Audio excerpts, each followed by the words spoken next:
two types, with the help of a ligature, without ligature. Without ligature, first type of strangulation is manual strangulation.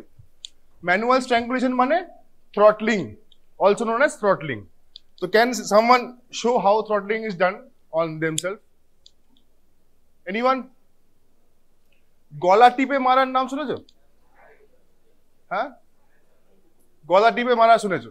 আচ্ছা, নিজে কি গলা টিপে মারা যায়? হ্যাঁ, মরতে ইচ্ছা হলো, নিজে গলা টিপে মরবো, যাবে কি? না। অ্যাক্সিডেন্টালি গলা টিপে মরা যায়? হ্যাঁ,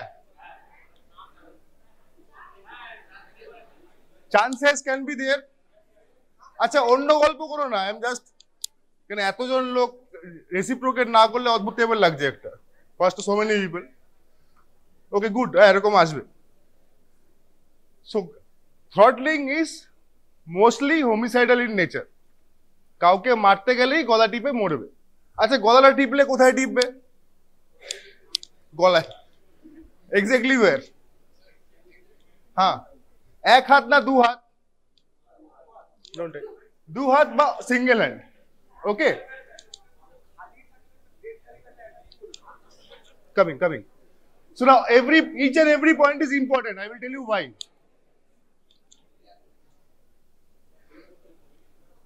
আগেকার বইতে বা if you read backdated book, ডেফিনেশনটা যেটা পাবে সেটা হচ্ছে এইটা। What is this? It is the mechanical anoxic death caused by constriction of neck by the hand occluding the air passage from outside. Now, don't write, is occluding the air passage possible? Yes or no? Possible or no? Yes or no? What do you think? গলা টিপলে, আচ্ছা আমরা কিন্তু একটু ভাববো, ওকে, for fun সেক, নাহলে আমি বলবো, তুমি লিখবে আর ঘুমোবে। So just try to picturise what I am trying to say. So গলা টিপলে কি এয়ার প্যাসেজ বন্ধ করা সম্ভব? হ্যাঁ, yes or no? Yes, yes, ঠিক আছে। তো গলা তো আমরা চারিদিকে টিপো, ধরো এখানে উইন্ড পাইপের সাইডে কি কি আছে? Anatomical structures. উইন্ড পাইপের সাইডে কি কি স্ট্রাকচারস আছে? ফুড পাইপ তো পিছনে, সাইড ব্লাড ভেসেলস আছে, দেয়ার নার্ভস আছে, ব্লাড ভেসেলস আছে। নাম ব্লাড ভেসেলসের? ক্যারোটিড আর জুগুলার। তো তাহলে কি প্রেশারটা ক্যারোটিড আর জাগুলার উপরে পড়বে না? রাইট, পড়বে। তো ফার্স্টলি আমরা হয়তো আমাদের চেষ্টা হবে, we will try to constrict the windpipe, but at the end what we will do, we will constrict the blood vessels. তাতে কি হবে? ব্লাড সার্কুলেশন বন্ধ, and that is why suicide is not possible. কেন? Wind pipe তো আমরা পরে চোখ করবো, তার আগেই অজ্ঞান হয়ে পড়ে যাবো, ব্লাড বন্ধ হয়ে গেল। That is how asphyxia is caused. So that is why the newer definition is, it is a violent mechanical asphyxial death caused by compression of the neck by the human hands. Not only windpipe, also the blood vessels are constricted. বোঝা গেল? Agree? Okay. So now, তাহলে আমরা নেকের উপরে কি কি পাবো? তো ধরো কি কি ভাবে করতে পারে throttling. Who is right-handed person? If the person is standing there, they will go like this, right? যদি left hand dominant হয়, they will come and go like this. Okay? Other option, like this, or from back, like this. বোঝা গেল? চারটা রকমের ভাবে করা যেতে পারে। আমি ডেমনস্ট্রেট করছি না কি করে করা যায়, ডোন্ট ডু, কিন্তু কি করে করলে তোমরা দেখতে পাবে। That is how what you should be thinking. So now tell me, কেউ যদি কাউকে থ্রটলিং করলো, what will you find in the neck region? No, not you, anyone else, it will come to you. আচ্ছা, একটা নিয়ে নিলাম hand print, তো mark of hand type of, same thing. Okay, anything else? भाई बहुत दूर चला गया, वेरी गुड, ठीक है, अच्छी बात है, गुड। और वेरी इंपॉर्टेंट, सोचो तो सही क्या क्या होगा। अच्छा, এবার ধরো কেউ ওকে কে কেন কার গলা টিপবে, ভাই? শত্রুতা। ওকে, ফাইন। শত্রুতা থাকলে কি করবে? মারার জন্য তো, মারার জন্য গলা টিপছে, তাহলে কি আস্তে আস্তে টিপবে না জোরে জোরে টিপবে? হ্যাঁ ভাবে আস্তে মরে যা মরে যা এরকম তো করবে না, জোরে টিপবে। তো জোরে টিপলে কি হবে? হ্যাঁ, extravasation of blood, that is also known as bruise. Bruise হবে, অ্যাব্রেশন হবে, এন্ড অ্যাব্রেশনের মধ্যে স্ক্র্যাচ অ্যাব্রেশন হবে। Why scratch abrasion? হ্যাঁ, ডিফেন্স না, আমি বলছি অ্যাসেলেটের কথা, মানে যে অ্যাকিউজড পারসন তার কথা, মানে পারপেট্রেটর অফ দ্য ক্রাইমের কথা বলছি, ক্রিমিনালের কথা বলছি, নট দ্য ভিকটিম। ভিকটিমে পরে আসবো, ভিকটিম পরে আসবো, ফার্স্ট অ্যাকিউজড মানে পারপেট্রেটর অফ ক্রাইম, ক্রিমিনাল। তো ক্রিমিনাল যখন গলা টিপছে কি করে টিপবে? এরকম ভাবে টিপবে, রাইট? এগ্রি? তাহলে যেই যেই পয়েন্টে ফিঙ্গার গুলো প্রেসার দিচ্ছে সেই পয়েন্টে একটা করে তোমার অ্যাব্রেশন হবে আর ব্রুজ হবে, রাইট? এবার তাদের তো নেলও আছে, ডিপেন্ডিং অন তাদের nail cutting they will pull the skin, স্কিনকে পুল করবে, and that is by crescentic abrasion হবে। কিন্তু যখন পুল করছে আর অ্যাট দি এন্ড পুল করার পর ছাড়ছেও, যখন ছাড়ছে that crescent will go back, কেন? স্কিনের ইলাস্টিসিটির জন্য। So that will be reverse crescent. মানে ধরো এরকম থাকলে এরকম হওয়া উচিত ছিল, মার্কটা এরকম আছে, কিন্তু যখন আমি ছাড়ছি তখন উল্টে যাচ্ছে। So this will be like reverse crescent marks. Okay, so in neck there will be three kind of marks abrasion, scratch abrasion. One is crescentic abrasion, যেটা কিনা তোমার ট্রান্সভার্স টাইপের থাকছে। Okay, another one will be horizontal type of abrasion, মানে এরকম ভাবে থাকতে পারে সামনে দিয়ে, নট নেসেসারিলি একটা অ্যাঙ্গেলেই করবে, এরকম টাইপের স্ট্রেটও থাকতে পারে। নাও ভিকটিম তো বাঁচার চেষ্টা করবে, রাইট? তো ভিকটিমের অ্যাব্রেশন মানে নেলে scratch marks will be there. মানে কি, যখন তুমি নেককে ইন্সপেক্ট করছো you can find scrap abrasion marks from different directions, specifically 3 types of directions. Along with that, do आवाज आ रहा है, very good. So along with that we will have bruise. আচ্ছা, আগেকার ছবি কিছু মনে আছে যে how do we dissect? আগের প্রপের পর অনেক কিছু চলে এসেছে তো। So okay, I will go 2-3 slides back. আচ্ছা, ফার্স্ট অফ অল তাহলে আমরা সুপারফিশিয়ালি কি পেলাম? এগেন রিকল, সুপারফিশিয়ালি আমরা কি পেলাম? অ্যাব্রেশনস, ব্রুজ, স্ক্র্যাচ, অ্যাব্রেশনস। ওকে, এরপর আমরা কি করব? We will do postmortem. Okay, আচ্ছা, by the way along with this, এখানে যখন প্রেস করছে ভেসেলস কনস্ট্রিক্ট হচ্ছে, ব্লিডিং হতে পারে, ইনফ্যাক্ট হবে। ওকে, নিচে এখানে গ্ল্যান্ডস আছে, স্যালাইভারি গ্ল্যান্ডস, ওখানে আমি ইরিটেট করছি, একটু স্যালাইভা, ঘুম, বিশাল ঘুম পাচ্ছে, আর পাড়ায় তোদেরকেই বলছি দুজনকে, আর পাড়া যাচ্ছে না। হ্যাঁ, ওকে, হ্যাঁ, তো কোথায় ছিলাম? হ্যাঁ, একটু ব্লাড বেরোবে আর তার সঙ্গে একটু স্যালাইভাও বেরোতে পারে। ওকে, সো নাও যখন বডি তোমার কাছে এলো, you will do postmortem examination. Any idea types of dissection that we perform in postmortem examination? মাথা থেকে পা অবধি এনি কি একটা বললো? Y modified R X R I. X I will know for me what is X. Now demonstrate Y. Good. All 3 answers are good. X আমি জানি না কি বলতে চাইছো, but if it is আচ্ছা fetal, okay fine, ঠিক আছে, अच्छी बात है। तो y दिखाओ। no, good, the answer is right। अच्छा, y fine। y होता what is I? I is most commonly performed incision, ठीक है, यहां से लेके आपका symphysis pubis है, symphysis menti to symphysis pubis, ठीक है। modified y to see the neck structures because of specifically for these reasons and asphyxial deaths। তো আমরা এখান থেকে যাব। okay, from there we continue। most of the cases what I used to do modified y। modified y মানে একটু broad, y মানে এরকম, modified y হচ্ছে বেসটা একটু ব্রড করা, and there is also something called as arrowhead incision that our sir পায়োনিয়ার্ড, মানে sir নিজে করে করেছেন, মানে আমাদের HOD sir. So but I এর পর কেন তুমি যখন পারফর্ম করতে যাচ্ছ, until unless history is there, you are not sure. তো সবাই ম্যাক্সিমাম আই করে। আই দেওয়ার পর হয়তো তোমার ভালো না, কেসটা একটু মনে হচ্ছে বেটার নেক্সট স্ট্রাকচারকে একটু এক্সপ্লোর করা উচিত, then you can dissect from here, that becomes I, এই arrowhead. Okay, so now if I go back to,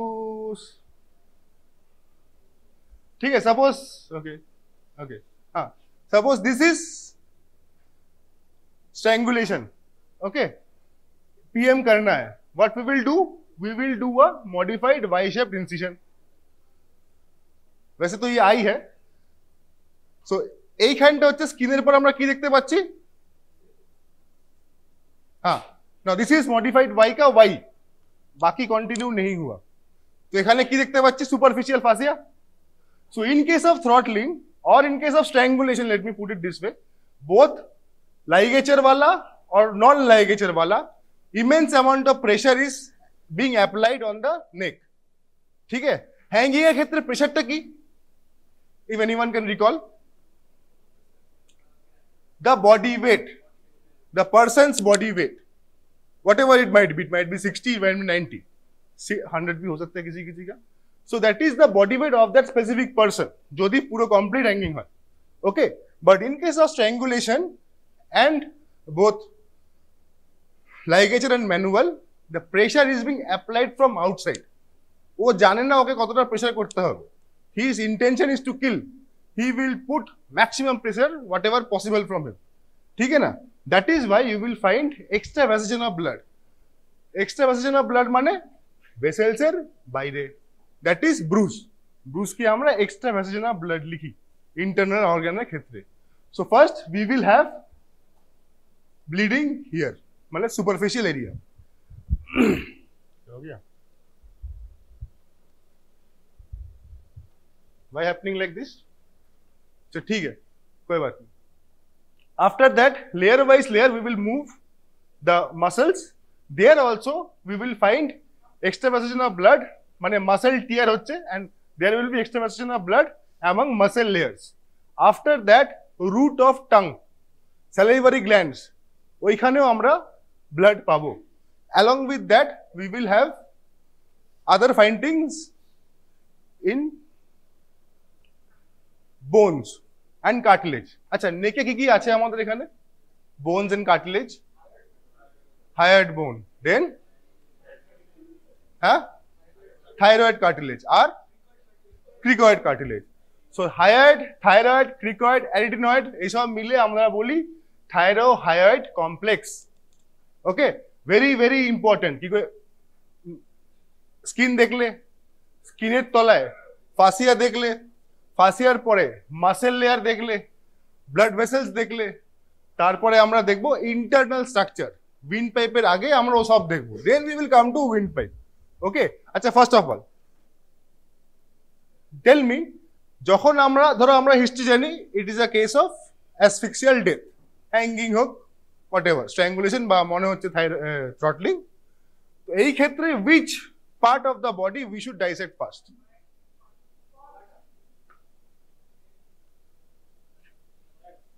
হ্যাঁ, thorax, জোরে বলো again, which part of the body we should dissect first, हाँ, एक কথা বলছি, ও हमको लगा हमारे कान बज रहे हैं, হ্যাঁ শোনো, কি বলছিলিস, কি বলছিল একটা বেশ,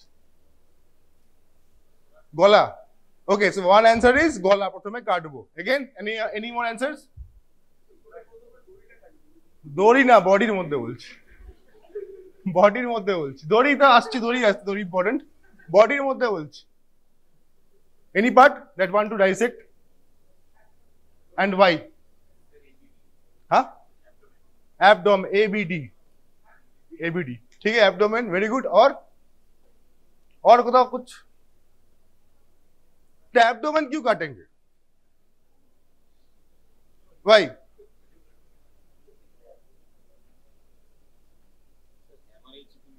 পেটে হেমোরেজ তো গলায় হয়েছিল, ব্লাড ভেসেল, কেন?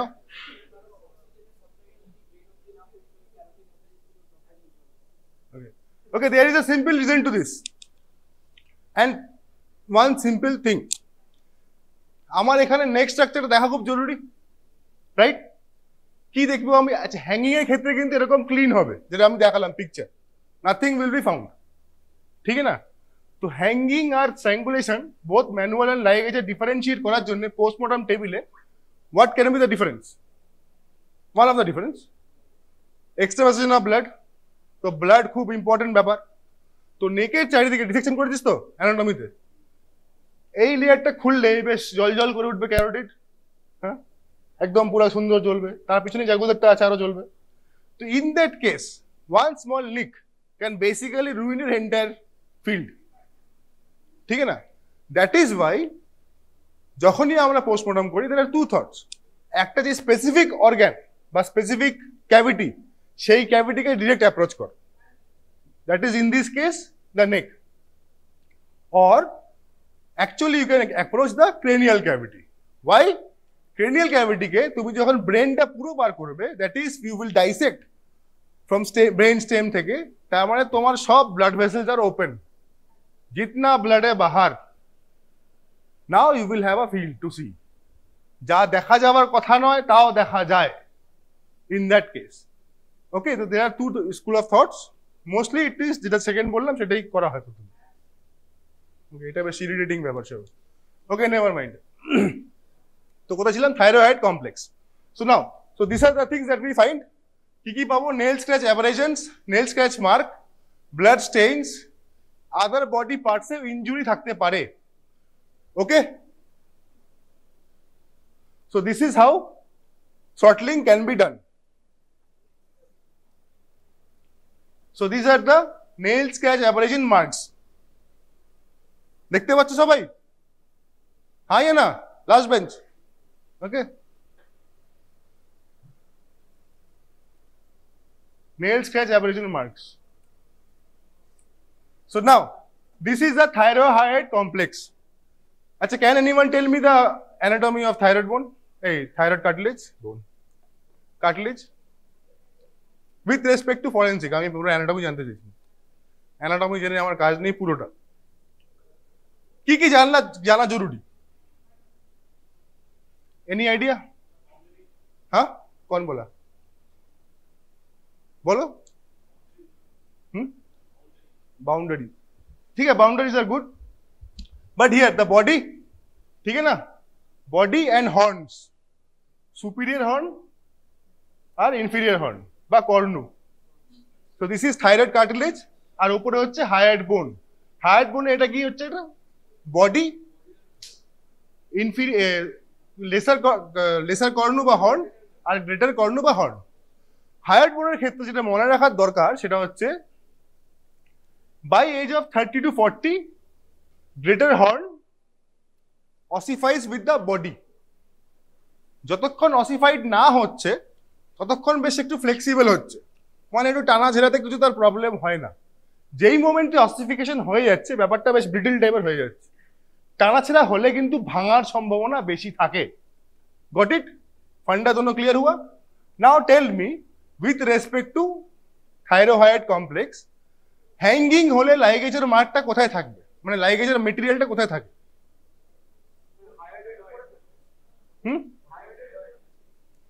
থাইরয়েড কমপ্লেক্স, থাইরয়েডের উপর, হায়ার্ডের উপরে। ওকে, একটা হায়ার্ডের উপরে থাকলো, আর বডি অফ থাইরয়েড, আর এনি অ্যান্সার? কোশ্চেন বোঝা গেল? কিছু বলবে? Why so deactive? হ্যাঁ, এত ডিঅ্যাক্টিভেটেড কেন? ওকে, नहीं मत बोलो, ठीक है। Any answer? হ্যাঙ্গিং এর ক্ষেত্রে লাইগেজের মেটেরিয়াল, লাইগেজেরটা কোথায় থাকে থাইরয়েডের কম্প্যারিজনে? উপরে সেম অবস্থায় না নিচে? 80% ক্ষেত্রে above thyroid, not hired, above thyroid, ঠিক আছে? That is why this part also is important. এই পার্টের নাম কি যেটা দেখাচ্ছি? This part laryngeal prominence, Adams Apple. है ना, laryngeal prominence। কেন? যখন আমরা লিখি, I hope you have also forgotten how to write ligature, ठीक है, अब क्या कर सकते हैं। सो ওটা লোয়ার বর্ডারটা কিন্তু আমরা অ্যাডামস অ্যাপেলের থেকে উপরে মাপতাম, ওকে, মানে laryngeal prominence। You won't write Adam's apple, you will write laryngeal prominence। So now তাহলে হ্যাঙ্গিং এর ক্ষেত্রে লাইগেচারটা কোথায় থাকছে? থাইরয়েডের উপরে। তো ছবি দেখে বলো কি কোনটাকে মানে will hanging effect thyroid cartilage? Should it effect thyroid cartilage, yes or no? থাইরয়েডের উপরে লাইগেচার থাইরয়েডটাকে এফেক্ট করবে না করবে না?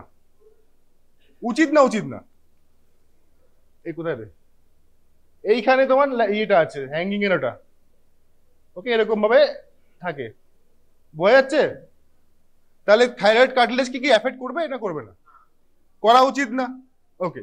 সো 80% কেসেসে থাইরয়েডের উপরে থাকে, thyroid cartilage should not be affected in case of hanging, should not be, हो सकता है should not be.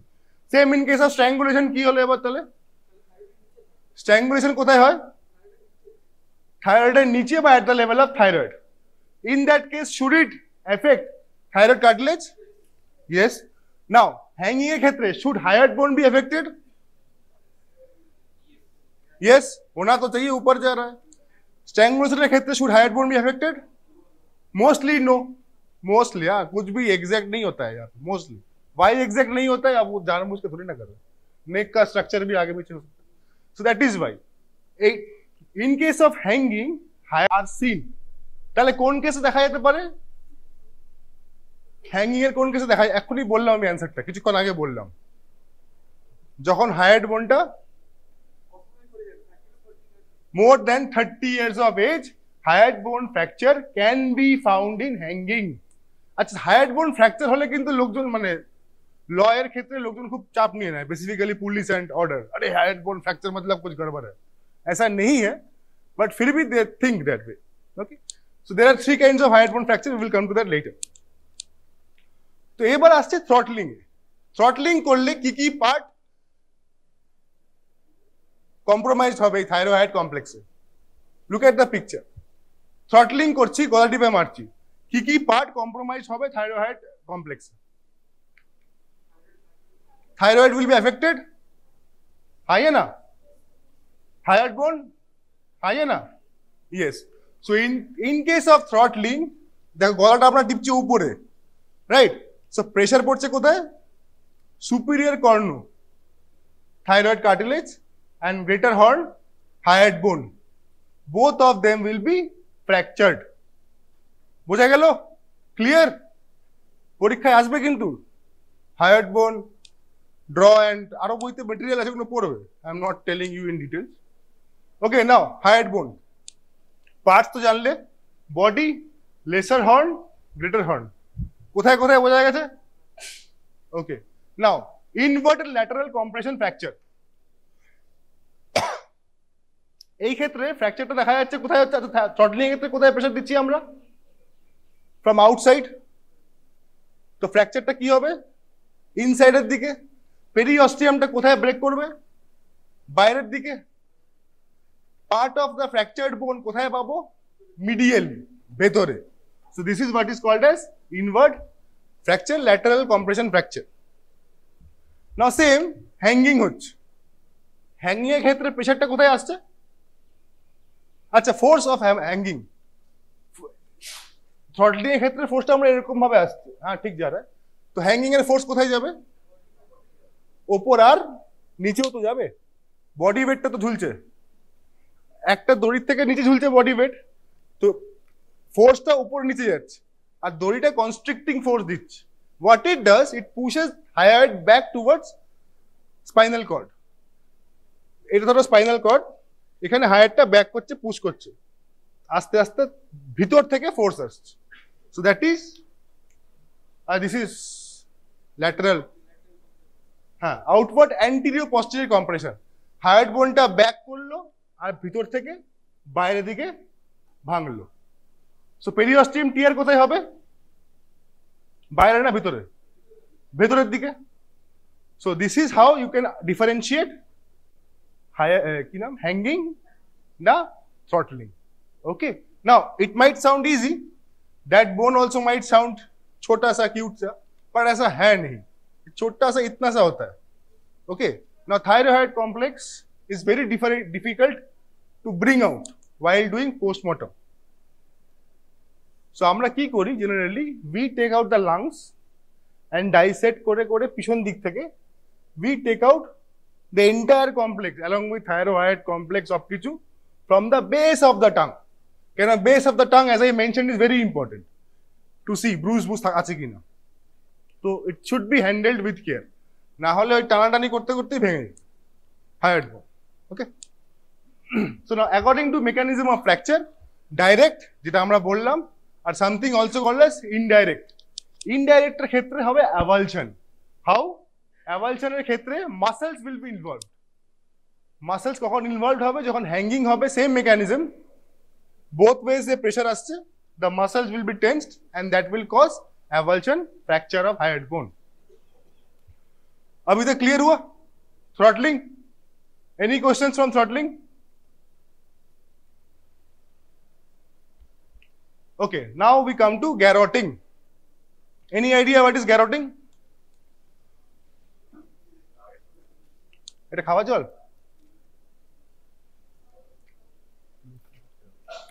Any idea what is garroting? কি? তার বা something. Okay, something like this happens. কেউ যাচ্ছে, someone is moving, পিছন থেকে কোনো তার বা কোনো কাপড় দিয়ে গলায় জড়িয়ে ওটাকে ঘোরাবে, এই ঘোরানোর জন্য কনস্ট্রিক্টিং ফোর্সটা অ্যাপ্লাই হবে. So this is what is called as garroting. अंग्रेजी में लिखा है, पढ़ लो. Okay, now tell me who will do this and when? Public প্লেসে কি করা যাবে গ্যারোটিং? তাহলে আলাদা হবে when specifically in case of travelers, secluded place এসব করা হতো মেবি.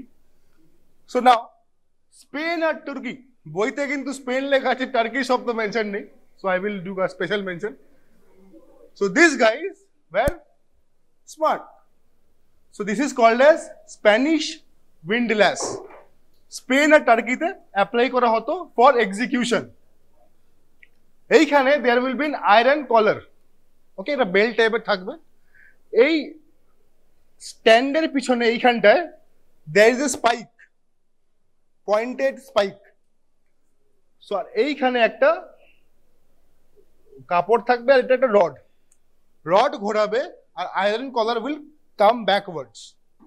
আস্তে আস্তে যখন আসবে এই স্পাইকটা তোমার স্পাইনাল কর্ডকে পেনিট্রেট করবে and this lady in this case or whoever that person is will die. So this is how Spanish windlass or garroting was performed in case of Spain and Turkey for executions. Next, mugging. Any idea what is mugging? Any idea? এরকম. Okay, right. So now, so what is mugging? I'm not liking. Strangulation is caused by holding the neck of the victim in the bend of the elbow. ठीक है? अच्छा, types of mugging. Any idea? देखो, forensic is common sense. उतना पढ़ने का जरूरत नहीं पड़ता. If you go and picturize a thing, mugging हो जाएगा. लो सबाई देखे चे मोटा-मोटी मूवी टीवी सबाई देखे. So now mugging understood? Mugging টা কি? So now tell me, apply your brain. Types of mugging কি কি হতে পারে? হ্যাঁ, কি? দু হাত দিয়ে. আচ্ছা, দু হাত দিয়েই তো করবে, নাহলে এক হাত দিয়ে তুমি কাকে মাগিং করবে? এক হাত দিয়ে করলে বেরিয়ে যাবে. Okay, I will show you pictures. Now, any difference? Any difference? Difference আছে না নেই? আরে জোর সে বলো, হ্যাঁ या नहीं है? अच्छा, so now this bald guy is choking Batman. The bald guy is choking Batman. How is he choking? Pressure টা কোথায় অ্যাপ্লাই হবে? With the bald guy. Bend of the elbow তো কোথায় pressure? এই ক্ষেত্রে first where the pressure is applying? Pressure ব্যাটম্যানের উপর কোথায় অ্যাপ্লিকেশন হচ্ছে? উইন্ড পাইপ, থাইরয়েডের কার্টিলেজের উপরে, মানে এরকম ভাবে করছে, right? So wind pipe will get compressed. This is what is called as air choke. Okay, next one, wind pipe की compress होच्छे, blood vessel is getting compressed, that is called as blood choke. दो type का है mugging, air choke and blood choke.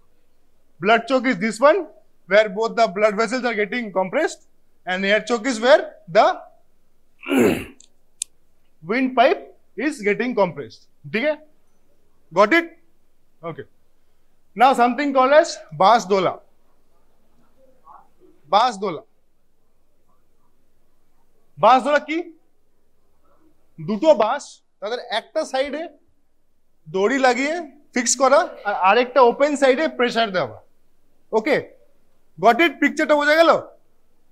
দুটো বাঁশ আছে, একটা সাইডে কিন্তু দড়ি দিয়ে ফিক্স করা আছে, আরেকটা সাইড ওপেন, তাকে দড়ি পা দিয়ে somehow any kind of force দিয়ে ওটাকে প্রেস করা, সো দ্যাট কম্প্রেশন অকার্স. এবার নেকের পজিশন কিন্তু টু ডিফারেন্ট টাইপস অফ ওয়েতে হতে পারে. একটা, বাঁশের এই দিকে নেকটা আছে, মানে face is towards upwards in this case, তাহলে ফোর্সটা কোথায় আসবে? উইন্ড পাইপে আসবে. সেম লাইক এয়ার চোক, এইটা হলে কোথায় আসবে? ब्लड वेसल আসবে. सेम लाइक ब्लड चोक. यहां तक तो बात ठीक थी. अब आते हैं हम घुमाने वाली बात, थोड़ा इंटरेस्टिंग है, सुनना ध्यान से. Can this mimic something? Can this mimic something? Mimic, no problem, ठीक है, कोई बात नहीं. अच्छा, सपोज একটা স্ট্র্যাঙ্গুলেশন হলো. ওকে, how will strangulation look like from outside? How do strangulation by ligature look? Not startling, strangulation by ligature will look from outside. ligature material থাকবে একটা, বাইরে থেকে লাইন থাকবে, সেই লাইনটা কি হবে? হ্যালো ফিমেলস,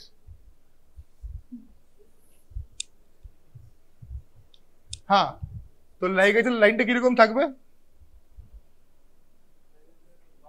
ওকে, ইউ পরীক্ষায় তো প্রশ্ন, ডিফারেন্शिएट लाइगेचर हैंगिंग एंड स्ट्रैंगुलेशन. हाँ हाँ, তোমাকেই जो क्वेश्चन कर रहा था एग्जाम में मुझे. हाँ वाह, दाढ़ी बोले, वेरी गुड, दाढ़ी बोल. हैंगिंग के क्षेत्र लाइगेचर डिस्क्राइब करो. अरे उठो, खड़े हो जाओ. अरे first the one who was talking, if you are talking also good, continuous. কিন্তু যদি একটা দোপাট্টা মাঝখানে চলে আসে তাহলে স্ট্র্যাঙ্গুলেশনটাও তো নন কন্টিনিউয়াস হতে পারে. Yes or no? কেন? কেউ কেন বললো কি? ও তুই কেন বলবি? ভাই দুদিক থেকে আওয়াজ আছে, আমি বুঝতে পারছি না কে কি বলছে, তো জোরে বলতে হবে, নিচ থেকে. স্ট্র্যাঙ্গুলেশন মানে কি হচ্ছে? আমি পিছন থেকে একদম মারার চেষ্টা করছি. How will I do? I will take a rope and try to strangulate, right?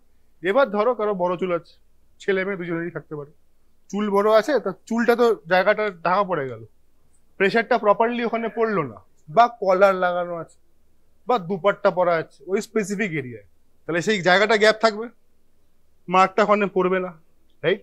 Similarly যদি থ্রটলিং করা হয়, মার্ক তো পড়ার কথা, এই তোরা শুনতে পাচ্ছিস তো?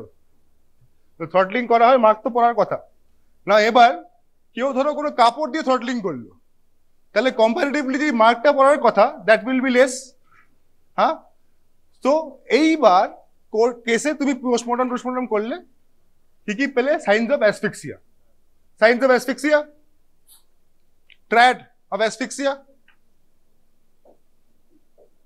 हाँ क्लास पे तो आता है इसलिए बोले, বসে বলতে পারো, অসুবিধা নেই. মনে পড়ছে না, ছেড়ে দে. হ্যাঁ এক্স্যাক্টলি. ফির কে বললো?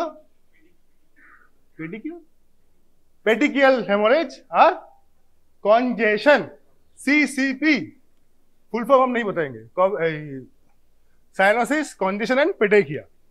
তো তোমরা এই সবকটা কেসে কিন্তু অ্যাসফিক্সিয়াল সাইন্স পাবে, রাইট?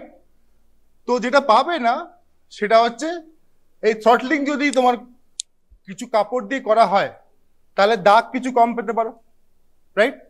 স্ট্র্যাঙ্গুলেশনের ক্ষেত্রেও কিছু যদি দাগ পড়ে যায় তাহলে কিছু কম পেতে পারো। নাও যদি তোমার ডিফেন্স বলে স্যার এটা স্ট্র্যাঙ্গুলেশন হয়নি, এটা বাঁশ দোলা হয়েছে, বাঁশ দোলা হয়নি এক্স্যাক্টলি, এটা হয়েছে কি ও আন্ডার ইনফ্লুয়েন্স ছিল, যে ভিকটিম আন্ডার ইনফ্লুয়েন্স পুকুরের ধারে একটা বাঁশ ফাটা পড়েছিল লাগানো, কিন্তু ফেটে গেছিল মাঝখান থেকে, I don't know Y but somehow ফেটে পড়ে গেছে। একটা মানুষ হাঁটছিল আন্ডার ইনফ্লুয়েন্স, ও পড়ে গেছে, বাসের ওখানে আটকে গেছে, এরকম ভাবে ওর সঙ্গে এটা হয়ে গেছে। So conclusion, cause of death বা manner of death is accidental in nature. এই জিনিসটা কি সাজানো সম্ভব? হ্যাঁ না? বুঝতে পারলে কি বললাম? সাজানো কি সম্ভব? কোর্ট তো বলতেই পারে হাউ উইল, হ্যাঁ সম্ভব। পিকচারাইজ করতে পারলে কি বলতে চাইছিলাম না, হাউ উইল ইউ ডিফেন্ড না भाई ऐसा कुछ हुआ ही नहीं, ये आपका बुक लिख लो, ये नहीं हुआ, हुआ तो वही जो हम बोल रहे हैं। हाउ विल यू से और how will you base fact? যদি অ্যাক্সিডেন্টালি পড়ে যায় তাহলে আর কিছু হবে বাকি শরীরে না, এই ক্ষেত্রে কিছু হওয়ার চান্স আছে, থাকতে পারে। Struggle is science, science of struggle will be there, so that is how things are. আরো অনেক কিছু আছে, we will talk in details later, but this happened actually. এটা আমি কোনো বানানো গল্প বলছি না, দিস एक्चुअली হ্যাপেন্ড। किसके साथ हुआ क्या हुआ वो छोड़ते हैं, but actually this question was asked and in this manner that I just said. ठीक है, तो this is how bansdola is important. Okay, apart from that we will come to traumatic asphyxia. Wall পড়ে গেল, ওয়াল পড়ে যাওয়া is more common, ঠিক है ना? Apart from that, there is something called as smothering. What is smothering? It is a type of mechanical asphyxial, violent mechanical asphyxial death by smothering, caused by closing of external orifice, external respiratory organs, either with the hand or by other means, by blocking up of cavities of nose and mouth. কি করে বন্ধ করবে? বালিশ, very good, বালিশ দিয়ে, আর হ্যাঁ plastic দিয়ে, suffocation হয়ে যাবে ওটা। আর আর হাত দিয়ে, কেউ একটা বললো হাত দিয়ে, হাত দিয়ে বললে পামার স্মদারিং। ওকে, গেঞ্জি দিয়ে মাল্টিপল অ্যাক্টিভিটিস হতেই পারে। Okay, so this is how smothering happens. What will you see? যখন প্রেস করছে এই চারিদিকে ব্রুজ পাবে, ব্লাড স্টেইনস পাবে। ওকে, ক্রাইম সিনে তোমরা ব্লেডশিট পাবে, বেডশিট, পিলো এক্সেট্রা পেতে পারো। অটোপসির ক্ষেত্রে থাইরয়েড কমপ্লেক্সে কোনো প্রবলেম হবে কি? হওয়া তো উচিত নয়, হওয়া উচিত নয় থাইরয়েড কমপ্লেক্সে, মানে neck structure should not be altered, signs of asphyxia should be there. Asphyxial signs পাবে কি পাবে না? পাবে। ওকে, সো দিস ইজ বেবিদের ক্ষেত্রে, মানে বাচ্চাদের ক্ষেত্রে মেইনলি করা হয়। So again sign of creep আটকে গেছে একটা। Okay, some problem with this timer. আমার সঙ্গে একটা কেস হয়েছে। What happened, I was posted wherever I was posted, কেসটা তো sub judice. So hanging was history was of hanging, peculiar presentation of hanging, okay, while I was examining, but somehow the যখন body এসছে তখন মুখের মধ্যে একটা গেঞ্জি পরা। হ্যাঙ্গিং এর সাইন কি পাবো? পাওয়া তো উচিত, ঝুলছে, রাইট? কতক্ষণ পরে ঝোলালো সেটা একটা ব্যাপার। আচ্ছা, ইনজুরি পাবো? কোথায় পাবো? আচ্ছা, today is the last class of this strangulation, hanging, all those things. থাইরয়েডের ওপরে বা নিচে পাবো, তো থ্রটলিংটা তো করলো, দুটো জায়গাতে পাবো, তাহলে ওখানটা একটু ঘেটে যাবে না? ব্যাপারটা সবকিছু মিলিয়ে এটা কালো কালোই তো হবে, আর কি হবে? যখন আমার কাছে বডি আসবে পুরোটা তো কালো কালোই হয়ে থাকবে, तो बुक थोड़ी ना है रियल लाइफ। रियल लाइफ में सब कुछ गोलमाल होता है। অটোপসি তো করবো, কিন্তু ব্যাপারটা তো ওরকমই হবে, হ্যাঁ কি না? আচ্ছা, হ্যাঙ্গিং এর ক্ষেত্রে আর লাইগেচার স্ট্র্যাঙ্গুলেশনের ক্ষেত্রে কি একটা ভেরি ইম্পর্টেন্ট পয়েন্ট আমি বলেছিলাম, কি কি হতে পারে? Not the ligature material, post mortem staining. Hanging এর ক্ষেত্রে কি হচ্ছে? ঝুলছে, রাইট? বডি ঝুলছে জীবিত অবস্থায়, তারপর ঝোলার পরে মারা গেল। স্ট্র্যাঙ্গুলেশনের ক্ষেত্রে কি বডি ঝোলে না? তো বডি যদি ঝোলে তাহলে ব্লাড বডির কোথায় অ্যাকুমুলেট হবে? ডিপেন্ডেন্ট পার্টগুলো কি? নিচে পায়ে, টোজ, ফিঙ্গার্স, মানে under pant area, brassiere area for females, যদি কেউ মেল পড়ে তাহলে তারও হবে, যদি কেউ টাইট ক্লোদিং হয় তারও হবে, বেল্টস, ঠিক আছে, বেল্টের উপরে তো হবে ডিপেন্ডেন্ট পার্ট। তো যখন এইখানে বডিতে অ্যাকুমুলেট হচ্ছে তার মানে বডি ঝুলছে। স্ট্র্যাঙ্গুলেশনের ক্ষেত্রে দেখো অবলিক, হ্যাঁ হ্যাঙ্গিং এর ক্ষেত্রে মোস্টলি অবলিক থাকে, স্ট্র্যাঙ্গুলেশনের ক্ষেত্রে কিন্তু একটু হলেও অবলিক হতে পারে, নট এক্সাক্ট অবলিক, কিন্তু এই পয়েন্টগুলো কিন্তু স্ট্র্যাঙ্গুলেশনের ক্ষেত্রে থাকবে না, রাইট? তো মেরে যদি কাউকে ঝোলায় দ্যাট উইল বি, আচ্ছা এটাকে আমরা হ্যাঙ্গিং বলবো না অন্য কিছু বলবো? পোস্ট মর্টম সাসপেনশন বলবো, সাসপেনশন বলবো, হ্যাঙ্গিং বলবো না। হ্যাঙ্গিং তখনই হয় যখন ঝুলে মরে, এটা ঝুলে বলেনি, মোড়ে টাঙিয়েছে। তো মোড়ে টাঙানোর জন্য টানতে হবে, তো তার পায়ে বা অন্যখানে গ্রেজ অপারেশন থাকতে পারে, অন্য আনওয়ান্টেড এরিয়ায় চোট টোট থাকতে পারে, রাইট? সো এইসব ব্যাপার থাকবে, প্লাস থ্রটলিং এর সাইন্স থাকবে, প্লাস কিছু ইনএব্রিয়েন্ট স্টোমাকে হয়তো পাওয়া যেতে পারে, that can be different also. Okay, so এটা তাহলে ক্লিয়ার হলো? মেরে টাঙানো হয় কি বলে? Suspension, that is different from hanging. This is traumatic asphyxia. আচ্ছা, apart from that you know about choking. Choking জানো তো? খেতে খেতে গলায় একটা ফুট চলে গেল, চোক করে গেল। So there is also called as cafe coronary syndrome, something else. What is that? একটা কোনো person old aged anticholinergic drug খাচ্ছে, জাস্ট সিনারিটা পড়ে রাখো, আমি টাচ করে যাচ্ছি, বইতে পড়বে ক্যাফে কোলিনারির উপর শর্ট নোটস আছে। অ্যান্টিকোলিনার্জিক বা অ্যান্টিডোপিমালিনার্জিক মেডিকেশনে আছে, তার ইসোফেগিয়াল মোটিলিটি কম হয়ে গেছে, সেই ক্ষেত্রে কি হচ্ছে? খাবার খেতে খেতে খাবার টেবিলে unconscious and death, cause of death is by vagal inhibition, ঠিক আছে না?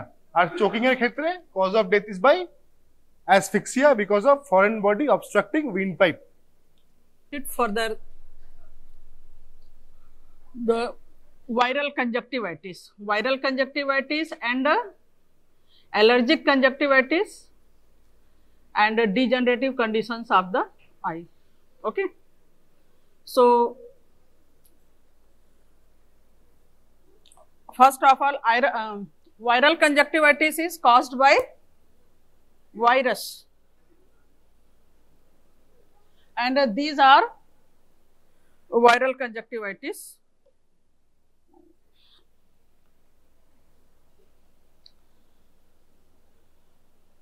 And virus also involve the conjunctiva as well as cornea, that is called keratoconjunctivitis, involvement of conjunctiva as well as cornea. So viral infections of the conjunctiva are caused by adenovirus conjunctivitis, herpes simplex keratoconjunctivitis, herpes zoster conjunctivitis, pox virus, myxovirus, paramyxovirus, RBO virus conjunctivitis. Then clinical presentations of the viral conjunctivitis. Viral conjunctivitis is again divided into clinically 3 parts: acute serous conjunctivitis, acute hemorrhagic conjunctivitis, and acute follicular conjunctivitis. As its name suggests, acute serous conjunctivitis means there is serous discharge, and hemorrhagic conjunctivitis there may be petechial hemorrhages are present, and acute follicular conjunctivitis, in this case follicles are forms in the lower fornix and lower palpebral conjunctiva. So this is the acute serous viral conjunctivitis. So acute serous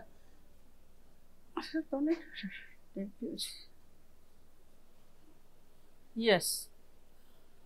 Etiology. Etiology, it may be mild grade viral infection and which does not affect the rise of the follicular conjunctivitis.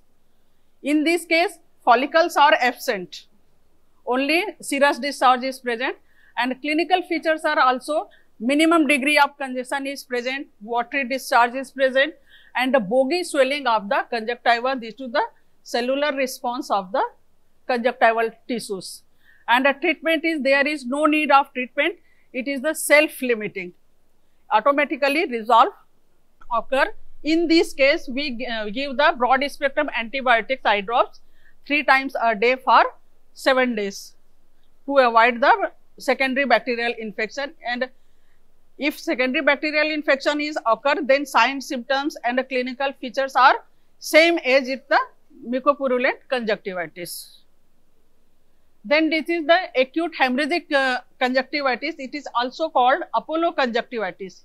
Here multiple conjunctival hemorrhages are present associated with the conjunctival hyperemia and a mild degree of follicle formations.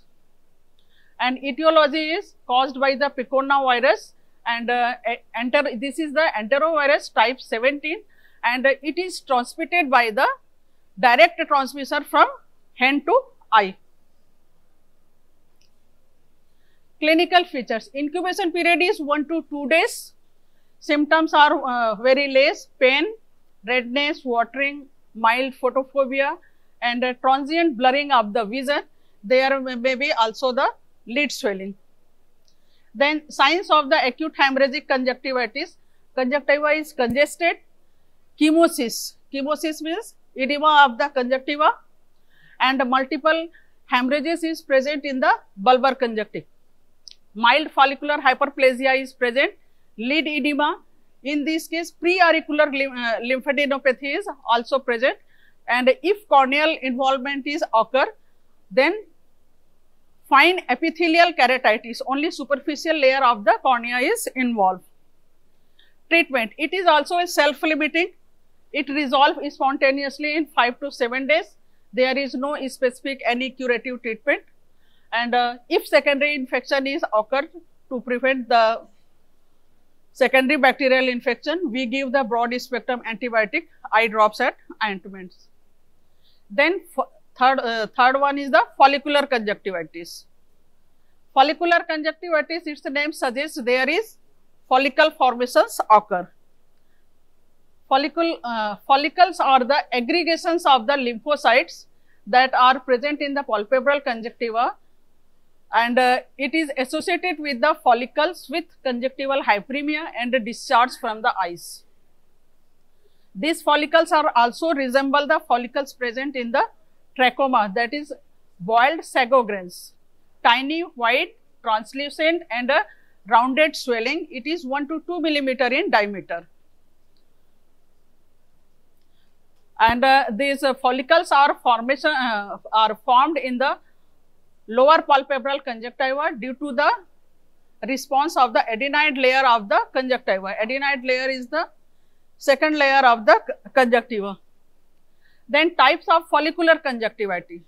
According to the follicles, it is again divided into 3 parts: acute follicular conjunctivitis, chronic follicular conjunctivitis and a specific type of conjunctivitis that I have already taught, that is the trachoma.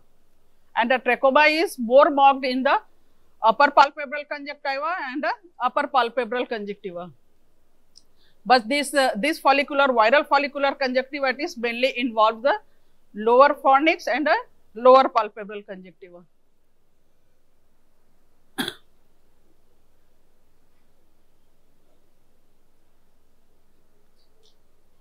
These are hyperplasia and follicles. This is the palpebral conjunctiva and this one is the fornix. This whitish portion is the sclera. It is more marked in the lower fornix and the lower palpebral conjunctiva. Acute follicular conjunctivitis is also called acute catarrhal conjunctivitis.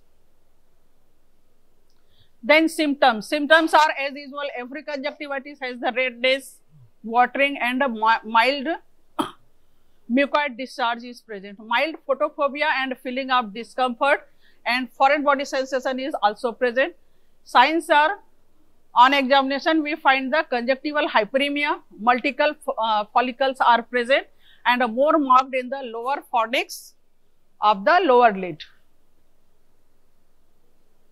Then etiological type of follicular conjunctivitis. Follicular conjunctivitis is also divided according to the etiology and causative organism. Adult inclusion conjunctivitis, it is caused by the trachomatis, chlamydia trachomatis, and epidemic keratoconjunctivitis, then pharyngoconjunctival fever, Newcastle conjunctivitis and acute herpetic conjunctivitis. This is caused by the herpes virus. Then epidemic keratoconjunctivitis, it is also called EKC. It is occur in the epidemic form. Epidemic means conjunctivitis occur in a large population of and a particular area is involved.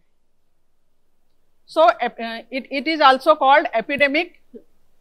And acute follicular conjunctivitis, and in this case cornea is involved, that is the punctate, superficial punctate keratitis.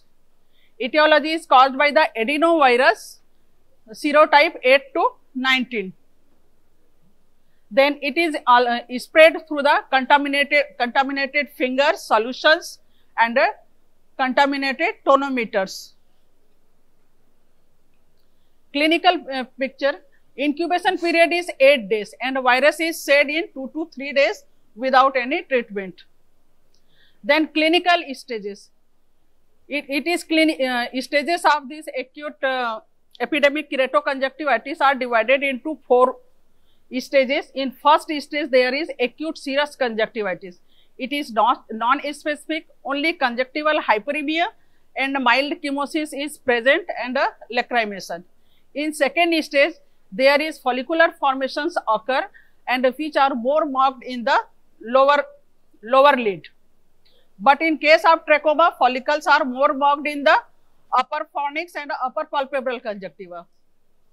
And acute pseudomembranous conjunctivitis, in this stage there is formation of pseudomembrane present in the lower fornix, and if cornea is involved, then there is SPK, means superficial punctate keratitis. And in this case, preauricular lymphadenopathy means enlargement of the lymph node is present. Treatment is supportive. Supportive treatment is given if patient is symptomatic, having pain, then analgesics are given, and if there is foreign body sensation, then lubricant eye drops are given, photophobia to provide black goggles. Then pharyngoconjunctival fever. Pharyngoconjunctival fever, it is caused by the adenovirus type 3 and 7. Clinical pictures is the acute follicular conjunctivitis. Its name suggests pharyngoconjunctival fever. It is associated with the follicular conjunctivitis as well as pharyngitis. Patient is having pharyngitis, fever, and preauricular lymphadenopathy is present. Children appear in the epidemic form, and superficial punctate keratitis present in the 30% of the cases. Treatment is also supportive and symptomatic. There is no any specific treatment. Then Newcastle conjunctivitis, this is also a type of the follicular conjunctivitis. It is similar to the pharyngoconjunctival fever. Then acute herpetic conjunctivitis. Acute herpetic conjunctivitis is caused by the herpes zoster virus, and herpes simplex virus type 1 and herpes simplex virus type 2 is very rare, and type 1 is transmitted by kissing the children or any close contact. Then acute hemorrhagic conjunctivitis. It is usually unilateral, Incubation period is 3 to 10 days and can be either typical or atypical. It occurs in the two forms. In typical forms, it is usually associated with the other lesions of the primary infection. Maybe the skin eruption, there is vesicular eruptions occur in the skin in case of the herpes zoster, and skin eruptions is also present in the face and the lids. Then atypical form there is without skin lesion. There is no vesicular eruptions on the skin, and condition is also resemble to the epidemic keratoconjunctivitis. Same signs and symptoms or others are more or less same. There is no any changes. Only if cornea is involved in a few patients and a preauricular lymphadenopathy is also present. This is the chronic follicular conjunctivitis. If untreated, the acute follicular conjunctivitis, then it progress to the chronic follicular conjunctivitis. Here infection is very mild and predominantly lower palpebral conjunctiva is involved. It may be 4 types chronic. Infective may be the benign folliculosis, or toxic may be the cellular debris in the molluscum contagiosum, and chemical if the prolonged use of the pilocarpine and adrenaline, and allergic it is very less. And these are follicles. This part is the sclera, this is the iris, this is the pupil, this is upper lid margin, this is the lower lid margin, and these are the laces, and these are follicles. Then ophthalmia neonatorum. Ophthalmia neonatorum is most common in the infants before 30 days of birth.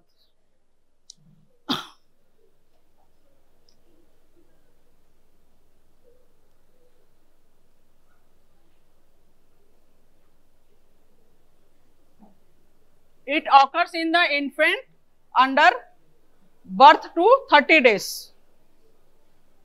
And in this, this is caused by mainly which bacteria? In adult it is causes purulent conjunctivitis, but in case of the infant it is called ophthalmia neonatorum, and infant is less than 30 days. In 30 days there is no development of the adenine layer, so there is no discharge and no follicle formations. But in case of the newly born child, there is no watering, but in case of any kind of watering or discharge present, then we suspect it is the ophthalmia neonatorum, because tear are not formed this age. Tear formations occur after 30 days. Then source and mode of the infection. Before birth, infected Licher amnii is ruptured accidentally, that causes the infection, and during birth, infected birth canal may be the forceps delivery or face presentations. And after birth, when you give the first bath to the child and contaminated towels or contaminated fingers of the nurses and doctors also affect the child. Then causative organism.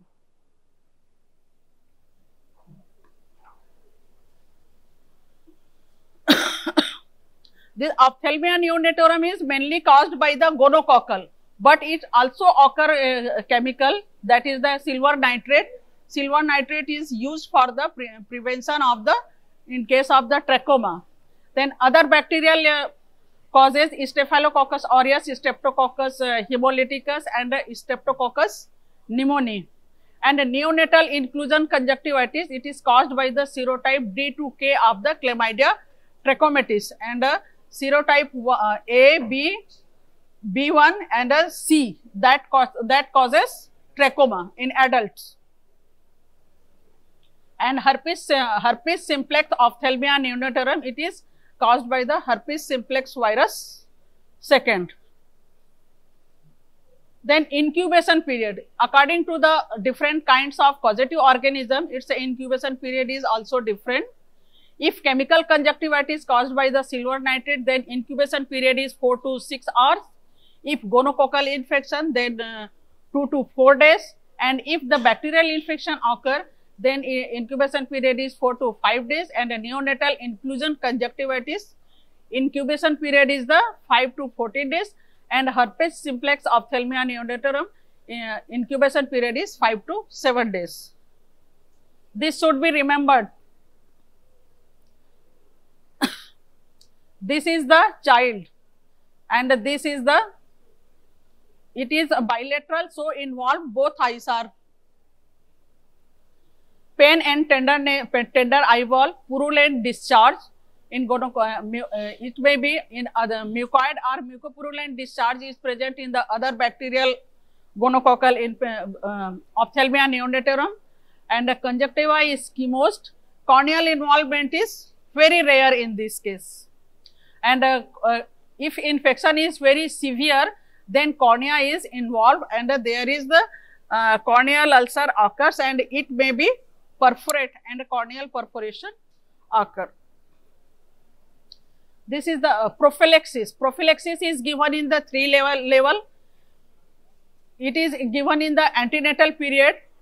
So, treatment of the genital infection of the mother is treated properly, and natal delivery should be conducted in the aseptic precautions, and newborn eyelids should be cleaned properly, and postnatal 1% tetracycline and 0.5% erythromycin ointments are given to prevent this disease, and 1% silver nitrate solutions are also used to cleaning the eyes, and a single infection of ceftriaxone 50 mg per kg by body weight given to prevent the ophthalmia neonatorum in newborn.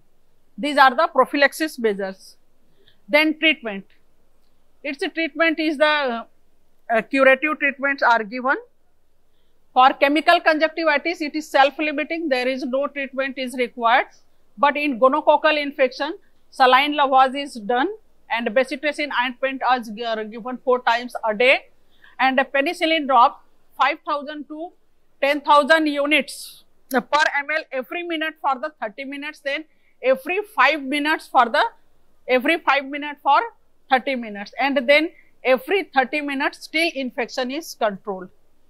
Frequency is gradually reduced, and if cornea is involved, then atropine ointments are given, and these are the topical treatments, and this is the systemic.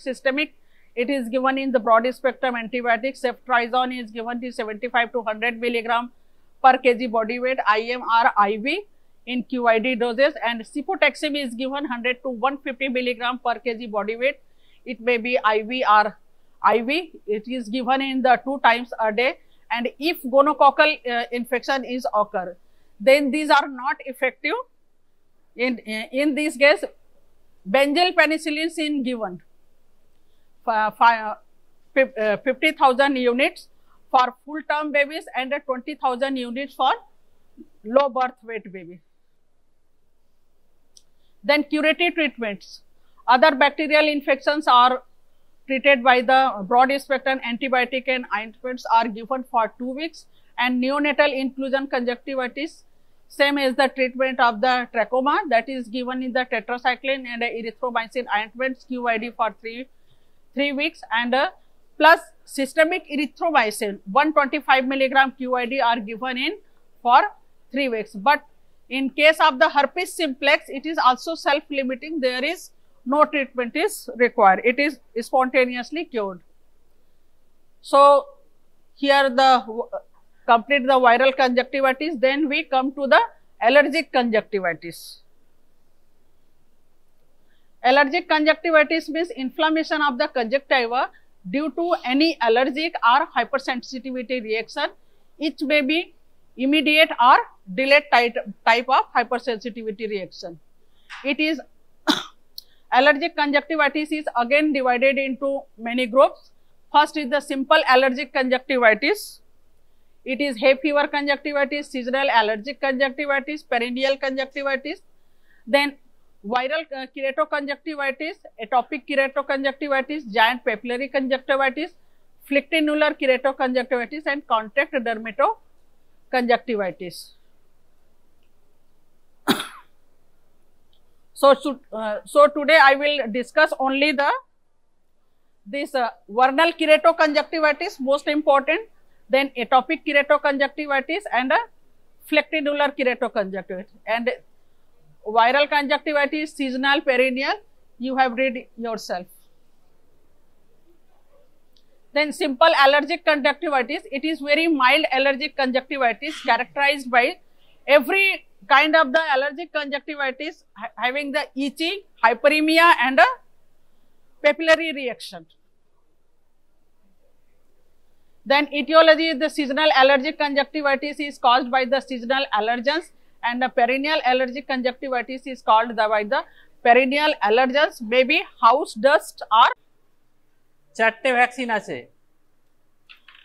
এই বড় বড়গুলো হচ্ছে penta, এটা আরেকটা নাম আছে টি series vaccine. টি series vaccine কেন টি series vaccine বলা হয়? পেন্টার মধ্যে টি আছে তাই তো, পেন্টাভ্যালেন্ট না, সেই জন্য নয়, এর মধ্যে যে ভ্যাকসিনগুলো আছে সেই কম্পোনেন্টের একটা টি দিয়ে ভ্যাকসিন। টিটেনাস শুধু বললে হবে না, টিটেনাস বলে লেম্যানরা, টক্সয়েড বলতে হবে, ঠিক আছে? তাহলে এই পেন্টার মধ্যে কি কি ভ্যাকসিন আছে? ডিপিটি মানে তিনটে হয়ে গেল, DPT, D stands for diphtheria, P stands for pertussis আর T stands for toxoid. Hepatitis B আর হিভ, হিভ হচ্ছে হিমোফিলাস ইনফ্লুয়েঞ্জা টাইপ বি, তাই তো? পেন্টা কখন কখন দেওয়া হয়?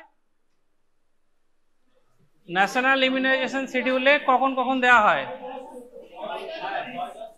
6 কি মাস, বছর, উইকস, 6 উইকস, 10 উইকস আর 14 উইকস। কোথায় দেওয়া হয়?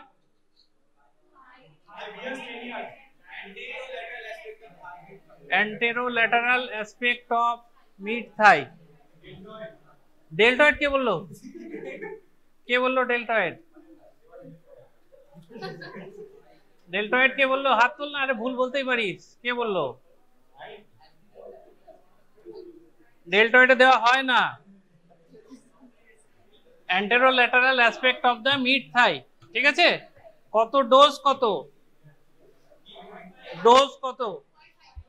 0.5 ml। আচ্ছা, অ্যাডভার্স রিঅ্যাকশন কি?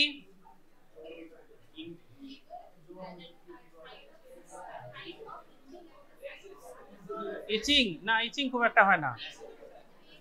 পেন, ইনডিউরেশন, সোয়েলিং, ফিভার, চারটে খুব কমন কজ।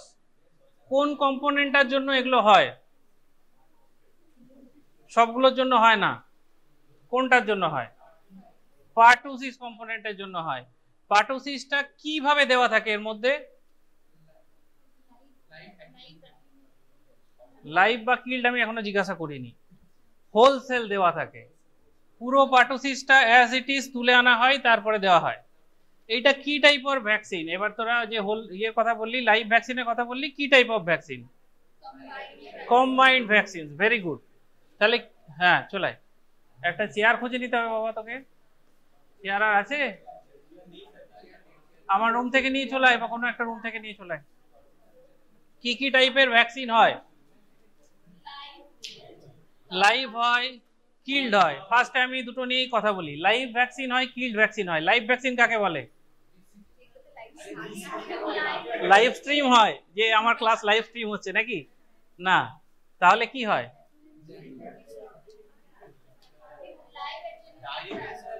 অ্যাটেনিউটেড কথা বললি, আবার অ্যাটেনিউটেড মানে কি জিজ্ঞাসা করব?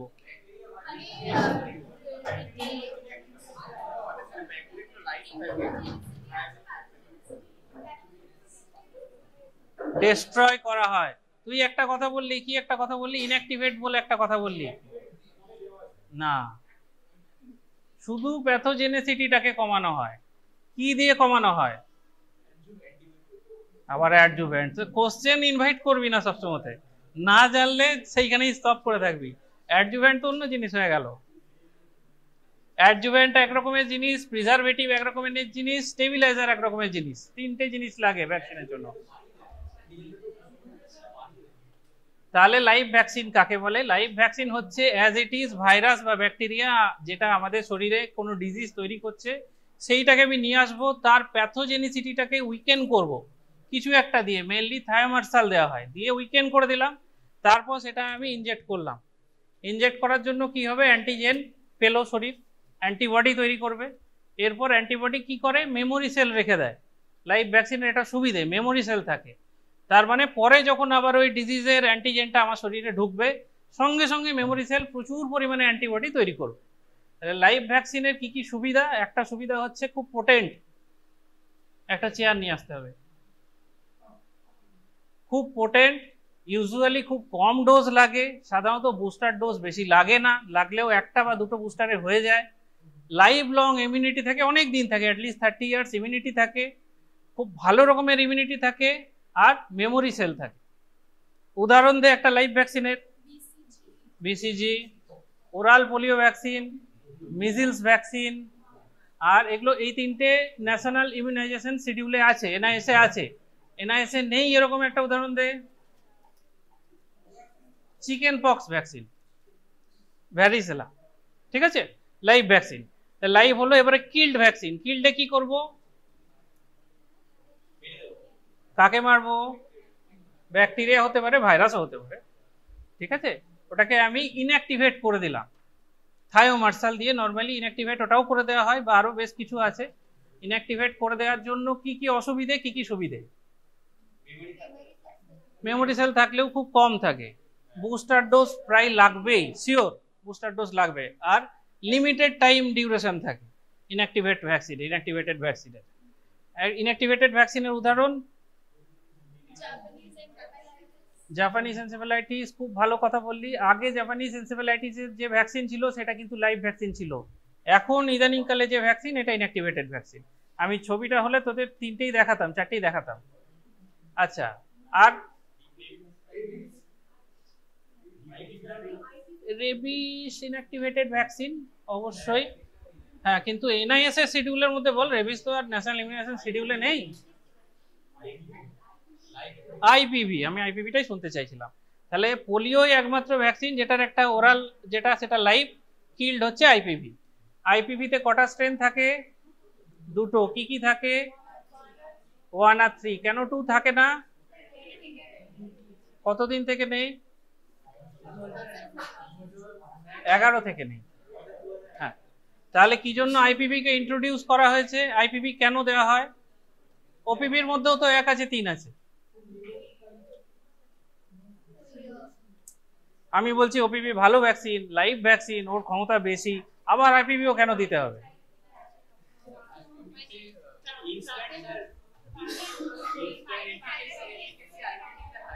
হ্যাঁ বল না, কে বল?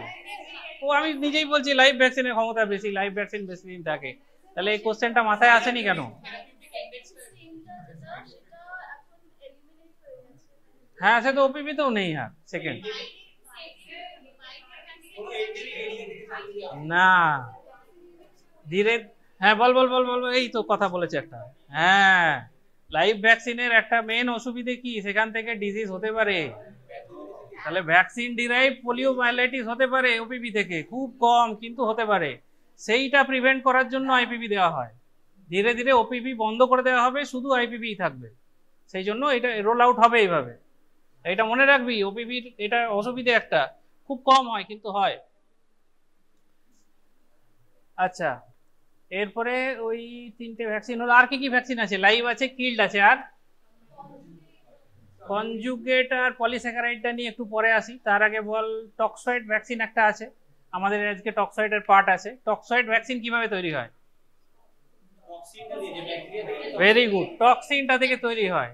ঠিক আছে, তাহলে এক্ষেত্রে আমরা ব্যাকটেরিয়া বা ভাইরাসের যে সেলটা সেটা নিই না, টক্সিন যেটা বেরোচ্ছে, এক্সোটক্সিন নর্মালি, সেই টক্সিনের একটা পার্ট আমরা নিয়ে সেইটার থেকে এগেনস্টে অ্যান্টিবডি তৈরি করি।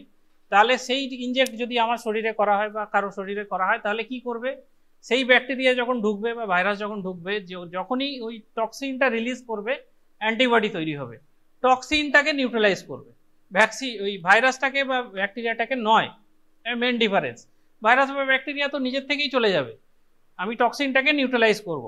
তাহলে এই পেন্টাভ্যালেন্টের মধ্যে ওরকম কি পার্ট আছে, টিটেনাস টক্সাইড। আচ্ছা, প্রোটিন সাব ইউনিট ভ্যাকসিন বলে একটা নাম জানিস, জানিস protein sub unit vaccine? Sub unit vaccine কিসের উদাহরণ একটা দিতে পারিস? না না না, এর মধ্যে নয়, নর্মালি বল, কোভিডের ভ্যাকসিন, এটা তৈরি হয়েছিল প্রোটিন সাব ইউনিট ভ্যাকসিন থেকে। হ্যাঁ, আচ্ছা, আর হচ্ছে রিকম্বিনেন্ট ভ্যাকসিন। রিকম্বিনেন্ট কিভাবে তৈরি হয়? রিকম্বিনেন্ট কি করা হয়, হেটেরোলগাস এক্সপ্রেশন সিস্টেম বলে একটা কথা আছে, এটা মনে রাখতে হবে। নর্মালি কি করা হয়, একটা ব্যাকটেরিয়াকে কালচার করা, চাষ করা খুব সোজা, কিন্তু ভাইরাসকে নয় অতটা। তো এখন বেশ কিছু এক্সপ্রেশন সিস্টেম আলাদা করে তৈরি করা যায়, যেখানে যে কোনো রকমের ভাইরাস বা ব্যাকটেরিয়া আমরা কালচার করতে পারি। কালচার কি জন্য করব, ভ্যাকসিন তৈরির জন্যই করব, অন্য কোনো কারণে নয়। তো সেইভাবে রিকম্বিনেন্ট টেকনোলজি ইউজ করে যে ভ্যাকসিনগুলো তৈরি হয়, সেরকম একটা ভ্যাকসিনের নাম বল। Hepatitis B. Very good. Hepatitis B এর নর্মাল ডোজ জানিস? হ্যাঁ, 0.5। শিডিউল 0.5 কতদিন পর্যন্ত? না, 1 to 9 years. 10 years and above হচ্ছে ডোজ হচ্ছে 1 ml। হ্যাঁ, এটা মনে রাখবে, এটা কিন্তু নর্মালি ধরা হয় না, ধরা হতেও পারে। আচ্ছা, কটা ডোজ লাগে? 3টে ডোজ লাগে। কি শিডিউল? 016। ঠিক আছে, অ্যাডাল্টের ক্ষেত্রেও ডোজ একই, কিছু কিছু ক্ষেত্রে আলাদা ডোজ লাগে। এক্সট্রা যদি পড়তে চাস তাদের জন্য বলে রাখি, সিকেডি পেশেন্ট যারা হয়, কিডনির পেশেন্ট যারা হয়, তাদের 4টে ডোজ লাগে, বা আরও কিছু কিছু কন্ডিশনে। 0126 তাদের ডোজটাও ডবল লাগে, 1 ml ইচ ডেল্টয়েড, দুটো হাতেই লাগে। যদি কোনো হাতে চ্যানেল করা থাকে, ডায়ালিসিস চলছে, তাহলে চ্যানেল করা আছে, তাহলে দুটোই এক হাতে দিতে হবে। এটা এক্সট্রা, এটা লাগবে না, ছেড়ে দে। নর্মাল ডোজ হচ্ছে 0.5 ml, 3টে ডোজ 016। এখন হেপাটাইটিস বি আলাদা করে দেওয়া হয়? এই দেওয়া হয়, কে বলছিস না? একটা ডোজ দেওয়া হয় তো, বাদ ডোজ দেওয়া হয়। কতদিনের মধ্যে, কতক্ষণের মধ্যে দেওয়া হয়? অ্যাট বার্থ তো একটা টাইম লিমিট থাকবে, এতক্ষণের মধ্যে দেওয়া হয়। 24 আওয়ার্স এর মধ্যে দেওয়া হয়। কেন 24 আওয়ার্স এর পরে দেওয়া হয় না? কি হবে দিলে, ক্ষতি হবে? কি হবে? ক্ষতি হবে না, কিন্তু অ্যাডিকুয়েট প্রোটেকশন আসবে না। তাহলে এগুলোর তো কস্ট আছে, কস্টটাকে রেস্ট্রিক্ট করার জন্য টাইম ফ্রেম বাঁধা আছে। একদম জন্মের সময় 3টে ভ্যাকসিন কি কি দেওয়া হয়? OPV, BCG, hepatitis B. তাহলে হেপাটাইটিস বি এর আমি বললাম টাইম ফ্রেম হচ্ছে 24 ঘন্টা। ওপিভির কত? ওপিভি 0 ডোজের কত? না, 15 দিন। 15 দিন পর্যন্ত আমি ওপিভি 0 ডোজ দিতে পারি। এগুলো সব লেখা আছে, আমি অ্যাট এ গ্ল্যান্স বলে দিচ্ছি। বিসিজির কত? 1 বছর। Very good. বিসিজির ডোজ কত? আজকে যদিও বিসিজি ক্লাস নয়, তাও বলে রাখছি আমি, বিসিজির ডোজ কত? 0.05 ml। কি রুটে দেওয়া হয়?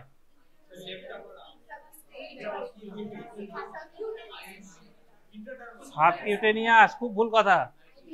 আইডি, একমাত্র ভ্যাকসিন এতদিন পর্যন্ত ছিল যেটা আইডি রুটে দেওয়া হয়, সেটা হচ্ছে বিসিজি। এখন আর কি দেওয়া হয় আইডি রুটে? আইপিভি। হ্যাঁ, তাহলে বিসিজি হয়ে গেল 1 বছর পর্যন্ত দেওয়া যায়, ওপিভি 0 দেওয়া যায় 15 দিন পর্যন্ত, আর হেপাটাইটিস বি অ্যাট বার্থ দেওয়া যায় 24 ঘন্টা পর্যন্ত। পেন্টাভ্যালেন্ট কতদিন দেওয়া যায়? 1 ইয়ার। ঠিক, 1 বছর পর্যন্ত আমি দিতে পারি, কোনো বাচ্চা দেরিতে এসছে আমি দিতে পারি। নর্মালি এটা দেবো 6 উইকস, 10 উইকস আর 14 উইকস। 3টে ডোজ 1 মাসের গ্যাপে, 28 দিনের গ্যাপে। ভ্যাকসিনের ক্ষেত্রে 1 মাস হয় না, 28 দিন হয়। কেন 28 দিন হয়? 4 সপ্তাহ। এরও একটা কারণ আছে, বলা হয় যে দুটো লাইভ ভ্যাকসিন আমি এক সিটিংয়ে একসঙ্গে দিতে পারি, দুটো হাতে লাইভ ভ্যাকসিন। কিল্ডের ক্ষেত্রে আমার কোনো সমস্যা নেই, সে কোনো ক্রস রিয়াক্ট করবেই না, লাইভ করতে পারে। একটা লাইভ ভ্যাকসিন দেওয়ার 1 সপ্তাহ পরে আরেকটা লাইভ ভ্যাকসিন বা কিল্ড ভ্যাকসিন আমরা নর্মালি দিই না। দুটো লাইভ ভ্যাকসিন বা একটা লাইভ ভ্যাকসিন আর কিল্ড ভ্যাকসিনের মধ্যে মিনিমাম গ্যাপ রাখা হয় 21 দিনের। দেখা গেছে 21 দিন গ্যাপ রাখতেই হবে মেমোরি সেল ডেভেলপ করার জন্য। সেই জন্য আরও 1 উইক এক্সট্রা ধরা আছে যাতে কোনো রকমের সেফটি ইস্যু না আসে। 4 সপ্তাহ হচ্ছে থাম্ব রুল। আচ্ছা, পেন্টাভ্যালেন্টের 4টে আরেকবার বল। Adverse effect, swelling, induration, fever, pain, 4টে। আর একটা খুব বড় জিনিস আছে, সেটা হচ্ছে কনভালশন হতে পারে, খিচুনি হতে পারে, এনসেফালাইটিস হতে পারে, খুব রেয়ার। মোটামুটি যে 4টে লোকাল রিয়াকশন বললাম, এগুলো কত পার্সেন্ট কেসে হয়? 50% বা তার বেশি। আর এই কনভালশন টাইপের জিনিসগুলো কটা হতে পারে? 1,70,000 বাচ্চার একটা হতে পারে। ঠিক আছে, 1:1,70,000। আচ্ছা, করলে কি করতে হবে, কি অ্যাডভাইস করবি মাদারকে? যে একটু জ্বর হলো, একটু ব্যথা হলো, এগুলো তো হবেই, প্যারাসিটামল দিতে হবে। আর কিছু লাগাবে? থ্রম্বোফব লাগাবে না? নর্মালি ভ্যাকসিনে কখনো থ্রম্বোফব রেকমেন্ডেড নয়, শুধুমাত্র একটু আইস কম্প্রেস করতে পারে, একটু বরফ লাগাবে, প্যারাসিটামল খাবে, ঠিক হয়ে যাবে। তাহলে অ্যাডভার্স এফেক্ট হলো। কন্ট্রাইন্ডিকেশন কি আছে? কি হলে আমি ভ্যাকসিনটা বলবো যে দেবো না? এই প্রেগনেন্সি, বাচ্চা তো ছোট, তার প্রেগনেন্সি কোথা থেকে আসছে? 6 সপ্তাহের বাচ্চা, হাইপোগ্লাইসিমিয়া হয়ে গেছে। কি হলে আমি বলবো যে বাচ্চাকে দেবো না? হ্যাঁ বল। জন্ডিস, শুধু জন্ডিস বলিস না, এমন কোনো সিকনেস যেটার জন্য বাচ্চা হসপিটালাইজড হয়ে আছে। হ্যাঁ, হসপিটালাইজেশন হয়ে আছে বাচ্চা, সেক্ষেত্রে দেবো না। আর 6 সপ্তাহে দিয়েছিলাম, তাতে বাচ্চার কনভালশন হয়েছিল, আবার 10 উইকসে দেবো? দেবো না, তখন বন্ধ করে দেবো। আর একটা যেটা সমস্ত ভ্যাকসিনের জন্য কমন, সেটা হচ্ছে কোনো allergic reaction due to the component of the vaccine যদি থাকে, সেটা একবার না দিলেও বুঝতে পারবো না আমি যে কোনো ভ্যাকসিন নিয়ে অ্যালার্জি হয়েছে কিনা, তাহলে পরের ভ্যাকসিনগুলো সেক্ষেত্রে হবে না, অমিট হবে। এখন যেটা সাপ্লাই আছে, এটা কত ডোজ ভায়াল জানিস? 10 ডোজ ভায়াল। ঠিক আছে, 10টা ডোজ এর মধ্যে হবে, তাহলে কত ml এর ভায়াল? 0.5 ml করে যদি এক একটা ডোজ হয়, 5 ml এর ভায়াল। এর মধ্যে অ্যালুমিনিয়াম হাইড্রোক্সাইড দেওয়া থাকে কি হিসেবে? অ্যাডজর্পশন হিসেবে। এই পেন্টাভ্যালেন্ট ভ্যাকসিনটা অ্যাডজর্বড ভ্যাকসিন। অ্যাডজর্ব আর অ্যাবজর্বের মধ্যে পার্থক্য কি? সারফেসে হয়, ভেরি গুড। আর স্পঞ্জ অ্যাবজর্ব করে নেয় সমস্ত কিছু। তো অ্যালুমিনিয়াম হাইড্রোক্সাইডটা, এটা WHO বলেছে একমাত্র ইউজ করা যাবে। আমি দুটো ভায়াল দিচ্ছি দুদিকে, দেখে নে হাতে হাতে নিয়ে। তোরা এদিকে দিয়ে দিবি। হ্যাঁ হ্যাঁ হ্যাঁ, তোরা একবার দেখে নিয়ে এদিকে দিয়ে দিবি। কম্পোনেন্ট গুলো দেখে নে, ডোজ দেখে নে, টোটাল ডোজ কত আছে, 5 ml দেখে নে। আচ্ছা, কোন কোম্পানি তৈরি করে ওটা মোটামুটি লাগবে না তোদের।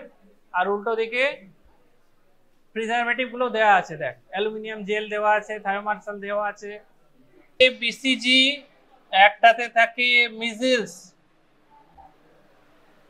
এই দুটো ভ্যাকসিন খুব বেশি পরিমাণে, আর ওরাল পোলিও, এরা হচ্ছে খুব বেশি পরিমাণে লাইট সেন্সিটিভ এবং হিট সেন্সিটিভ। MR যে ভ্যাকসিনটা যখন পড়ানো হবে দেখে নিস, ডার্ক কালারের কাঁচ দিয়ে তৈরি, গ্লাস দিয়ে তৈরি, লাইট সেন্সিটিভিটির জন্য, লাইটের জন্য ওটা নষ্ট হয়ে যায়। এই ভ্যাকসিনগুলো খোলা হলে কতক্ষণ পর্যন্ত ইউজ করতে পারি? 1, 2, 3, 4, 4 ঘন্টা। সেই জন্য কোনো ইমিউনাইজেশন সেশন যখন শুরু হয়, এখানে নির্দেশ দেওয়া থাকে, যিনি দিচ্ছেন টাইম আর ডেট ওখানে লেখা থাকে, 4 ঘন্টা হয়ে গেলে ভ্যাকসিনটা ফেলে দেবো। পেন্টাভ্যালেন্ট রাখার নিয়ম কি? কিসের? যাচ্ছে, দিয়েছি আমি দুজনকে। হ্যাঁ হ্যাঁ হ্যাঁ, সমস্ত ভ্যাকসিন 2 to 8 ডিগ্রি।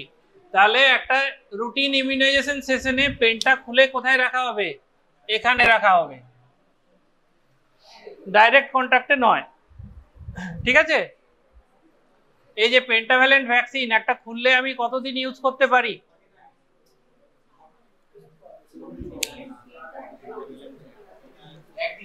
না, ওই 4 সপ্তাহ, 4 উইকস। এটাকে বলা হয় ওপেন ভায়াল পলিসি। ওপেন ভায়াল পলিসির মধ্যে যে যে ভ্যাকসিনগুলো আছে, সব ভ্যাকসিনগুলো অনেকগুলো নিয়ম আছে, রুল আছে। যেদিন ওপেন ভায়াল পলিসি পড়ানো হবে সেদিন জানতে পারবি। সেইগুলো মেনটেন করলে এই সমস্ত ভ্যাকসিন আমরা ইউজ করতে পারি 4 সপ্তাহ। আজকে যে ভ্যাকসিনগুলো আছে, এই যে পেন্টা, এটাও 4 সপ্তাহ। নিউমোকক্কাল কনজুগেট ভ্যাকসিন পিসিভি 4 সপ্তাহ। এখনকার যেই ভ্যাকসিনটাও তাই 4 সপ্তাহ।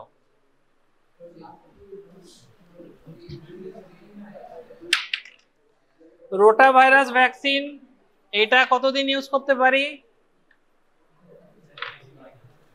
হ্যাঁ, কেন? উত্তরটা দিলে তো কারণটা বলতে হবে, জাস্টিফাই করতে হবে। খুব সোজা উত্তর তো। আরে দূর, একটা ডোজ একজনের জন্যই লাগবে, কতবার আর খুলে রাখবি? দিয়ে দিলেই শেষ, ফেলে দিতে হবে।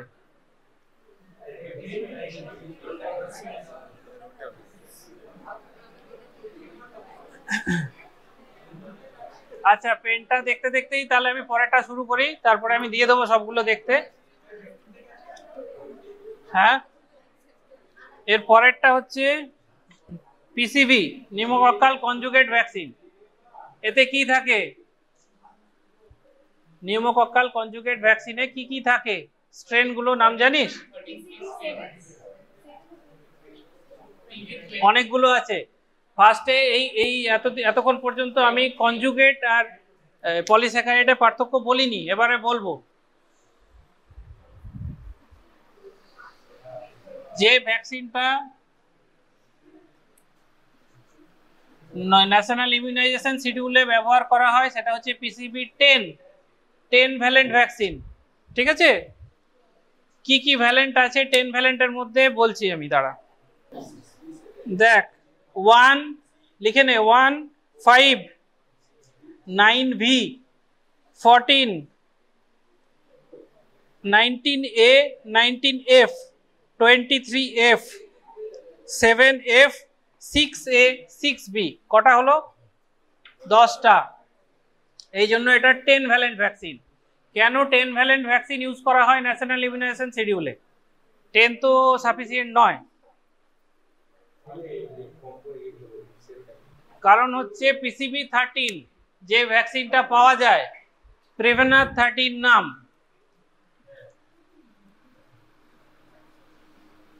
প্রিভেনার 13, এটা ওয়ার্ল্ড ওয়াইড পাওয়া যায়, ইন্ডিয়াতেও পাওয়া যায়। এই ভ্যাকসিনটার দাম কত জানিস? 3990, 4000 টাকা দাম একটা ডোজের। তাহলে 3টে ডোজ বলছি, দাঁড়া। তাহলে 3টে ডোজ দিতে 12,000 টাকা খরচা হবে একটা বাচ্চার জন্য। এতটা গভর্নমেন্ট অ্যাফোর্ড করতে পারে না, সেই জন্য পিসিবি 10 দেওয়া হয়। পিসিবি 10 তৈরি করে সিরাম ইনস্টিটিউট। পিসিবি 10 এর প্রাইস হচ্ছে অ্যাপ্রক্সিমেটলি 2000 টাকা। তাহলে কস্টিংটা হাফ হয়ে যাচ্ছে। কটা ডোজ দেওয়া যায়? WHO বলেছে 2P+1 শিডিউল দেওয়া যাবে, মানে 2টো ডোজ প্রাইমারি শিডিউলে, একটা বুস্টার। কখন কখন দেওয়া হয়? হ্যাঁ, অবশ্যই আমি বলছি, আস্তে আস্তে আমি সবটাই ডিসকাস করব। কখন কখন দেওয়া হয়? 6 উইকস একটা, 14 উইকস একটা, মাঝে 10 উইকসটাতে নেই। ডোজ হচ্ছে 0.5 ml। রুট কি? ইন্ট্রামাসকুলার। সাইট কি? অ্যান্টেরোল্যাটারাল অ্যাসপেক্ট অফ দ্য মিড থাই। কোন দিকের পা? রাইট সাইডে। কারণ বাঁ পাতে কি পাবে? পেনটা পাবে। বাঁ পায়ে পাবে পেনটা, ডান পায়ে পাবে পিসিবি। ঠিক আছে? পিসিবিতে পেন হয় না সেরকম, এটার জন্য সেরকম জ্বর আসে না, ইনডিউরেশন, লোকাল রিঅ্যাকশন খুব কম। তাহলে বাচ্চাটা কাঁদবে, জ্বর আসবে, সবকিছু পেনটার জন্য। এরপরে 6 উইকসে একটা দেয়া হলো, 14 উইকসে একটা দেয়া হলো, বুস্টার দেয়া হবে 9 মান্থে। তাহলে এটা হলো 2P+1 শিডিউল। এরপরে কে যেন জিজ্ঞাসা করলি যে তাহলে পিসিবি 13টা বেটার। হ্যাঁ, অবশ্যই বেটার, কিন্তু পিসিবি 10 কেন দেওয়া হয়? কারণ দেখা গেছে এই 2P+1 শিডিউল 10 ভ্যালেন্ট ভ্যাকসিন দিলেও 80% উপর প্রোটেকশন থাকে। তাহলে ডিফারেন্সটা খুব কম। পিসিবি 13 এর সঙ্গে পিসিবি 10 এর এই ডিফারেন্সটা হচ্ছে খুব বেশি হলে 5 থেকে 6%। কিন্তু কস্টের সিগনিফিকেন্ট রিডাকশন ঘটে। হ্যাঁ হ্যাঁ, সেই জন্য কিছু না থেকে তো এটা অনেক ভালো, 80% প্রোটেকশন এর মধ্যে আসছে। আচ্ছা, এরপরে এই PCV13 আমি বললাম কনজুগেট ভ্যাকসিন, আর একটা আছে পলিস্যাকারাইড ভ্যাকসিন। পলিস্যাকারাইডটা কি, এটা আগে বলে দিই, এটা খুব সোজা। যে কোনো ভাইরাস বা ব্যাকটেরিয়ার বাইরে একটা প্রোটিওগ্লাইকেনের একটা লেয়ার থাকে, ওইটাকে বলা হচ্ছে কি ভাইরাস বা এর সেল, ব্যাকটেরিয়ার সেল।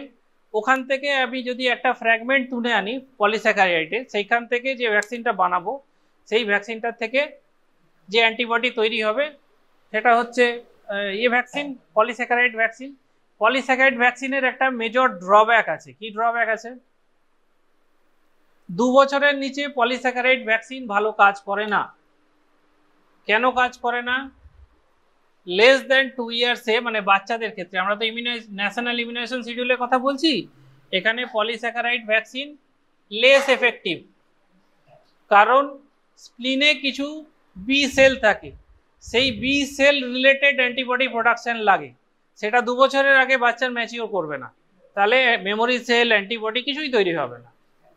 তাহলে বড়দের জন্য পলিস্যাকারাইড ভ্যাকসিন ঠিক আছে, ছোটদের জন্য নেই। তার জন্য এক্সট্রা কি কাজ করতে হবে? কনজুগেট করতে হবে। এই যে কনজুগেটটা, এটা কি একটা এক্সট্রা প্রোটিন দেওয়া হয় বাইরে থেকে। এই এক্সট্রা প্রোটিনটা যখনই শরীরে ঢোকে বাচ্চার, তখনই অ্যান্টিবডি প্রোডাকশন শুরু হয়, কারণ টি লিম্ফোসাইট ডিপেন্ডেন্ট। সেটা টি লিম্ফোসাইট বাচ্চাদের থাকে, কোনো অসুবিধা নেই, সেই জন্য অ্যান্টিবডি প্রোডাকশন হয়। তাহলে এই যে পিসিভি আমি বললাম, এটা কিন্তু কনজুগেট ভ্যাকসিন, এর মধ্যে কনজুগেশন করা আছে। হ্যাঁ, খুব কম, অবশ্যই। সেক্ষেত্রে কনজুগেট ছাড়া কোনো উপায় নেই, বা তখন প্রোটিন সাব ইউনিট করতে হবে, প্রোটিনের টুকরো নিতে হবে। আচ্ছা, তাহলে এই পিসিভি ছাড়া আরেক রকমের ভ্যাকসিন হয়, শুধু নামটা জেনে রাখ, যেটা হচ্ছে পলিস্যাকারাইড ভ্যাকসিন। কি সেটা জানিস? নিউমোভ্যাক্স। নিউমোভ্যাক্স 23। হ্যাঁ, এটাতে আচ্ছা, এই যে পিসিবির আমি কথা বললাম, পিসিবিতে 10 ভ্যালেন্ট হোক বা 13 ভ্যালেন্ট হোক, এখন 7 ভ্যালেন্ট উঠে গেছে, 7 আর নেই। এছাড়াও কিছু এক্সট্রা ভ্যালেন্ট পাওয়া যায় বিদেশে, আর এখন 13ও নেই, হয়ে গেছে 20। আর আমাদের দেশে 14 একটা পাওয়া যায় আলাদা করে, 13 এর পর একটা পাওয়া যায় 14, 15 পাওয়া যায়। আর এই যে 10 বা নিউমোভ্যাক্স 23 আমি বললাম, এতগুলো করে ফ্র্যাগমেন্ট লাগে। কেন লাগে?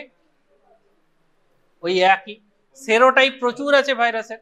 আমি তো একটা ভাইরাস থেকে নিয়ে একটুখানি টুকরো নিয়ে করছি, তাহলে আমাকে বিভিন্ন ভাইরাস থেকে নিয়ে নিয়ে করতে হবে। সেই যেগুলো মেজর ডিজিজ তৈরি করে সেগুলো হচ্ছে এই স্ট্রেনগুলো। হ্যাঁ বল, বুঝেছিস? এই দেখা হলে বলবি রে। কোথায় দেওয়া হয়? রুট, সাইট, হ্যাঁ এখন ইন্টারভাস্কুলার। কোথায় দেওয়া হবে? পা গুলো তো আমি অলরেডি এনগেজ করে দিয়েছি, যদিও একই টাইমে নয়, অন্য টাইমে, তাতেও এটা পায়ে দেওয়া হয় না, হাতে দেওয়া হয়। হ্যাঁ, বা হাতে দেওয়া হয়। তাহলে আমি একটা বাচ্চার ছবি আঁকছি, খুব বাজে আঁকবো, হাসিস না।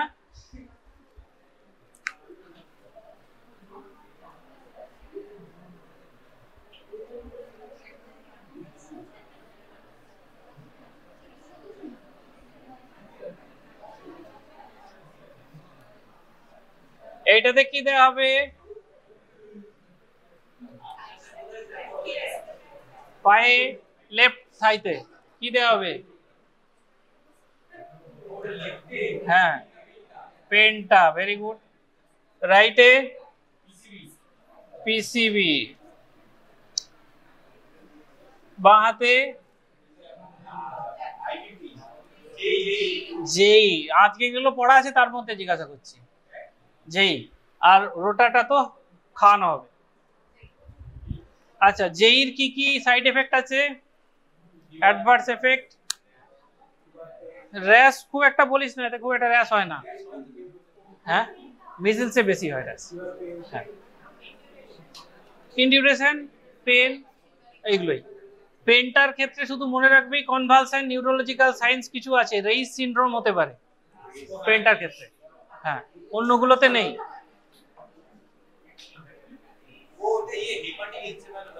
হ্যাঁ, আচ্ছা, আর বাকি এর মধ্যে কন্ট্রাইন্ডিকেশন কি ক্ষেত্রে দিবি না সেটা হচ্ছে প্রায় সবগুলোর ক্ষেত্রে সমান বললাম। প্রিভিয়াস একটা ডোজ, ফার্স্ট ডোজের ক্ষেত্রে কিছু রিয়াকশন হয়েছিল, সেকেন্ড ডোজটা আমি দেব না, এটাই। বা কোনো একটা কম্পোনেন্টের প্রতি অ্যালার্জি আছে, ধর থায়োমার্সালের প্রতি অ্যালার্জিক, দিতে পারবো না। যেইটা দেখ, যেই একটাই আছে একটাই দেখতে হবে। আর লাস্ট ভ্যাকসিন হচ্ছে রোটা। এটা কি ভ্যাকসিন, কি টাইপের ভ্যাকসিন? ওরাল। লাইভ না কিল্ড? কনফিউশন আছে? লাইভ না কিল্ড? Live vaccine. এর মধ্যে কটা স্ট্রেন থাকে? এই আবার 13 চলে যাচ্ছিস তো এখনো। এটা রোটাতে চলে এসেছি তো আমি। হ্যাঁ, অনেকগুলো বললে হবে না, কটা বলতে হবে। পার্ক থেকে পড়লে এক্সট্রা কিছু পাবি না। পার্কের 20 এডিশনেও যা লেখা ছিল 27th এডিশনেও একই জিনিস লেখা আছে রোটাতে, আমি কালকে মিলিয়ে দেখেছি। ঠিক আছে, এক্সট্রা কোনো কথা লেখা নেই, একই লেখা আছে রোটাটেক আর রোটা রিস্ক। এই দুটো পড়লে তো হবে না, এই ভ্যাকসিনটা আলাদা ভ্যাকসিন যেটা সাপ্লাই আছে। এটাও কে সাপ্লাই করে? সিরাম ইনস্টিটিউট সাপ্লাই করে। এটা ওদের যেটা কমার্শিয়াল প্রিপারেশন, সেটার নাম হচ্ছে রোটাভ্যাক 5D। ঠিক আছে, তো এটা তো সেই নাম দিতে পারবে না, এটার ক্ষেত্রে শুধু রোটাভ্যাক লেখা আছে, রোটা ভাইরাস ভ্যাকসিন। কিন্তু এর মধ্যেও কম্পোনেন্ট 5টাই আছে। কি কি আছে?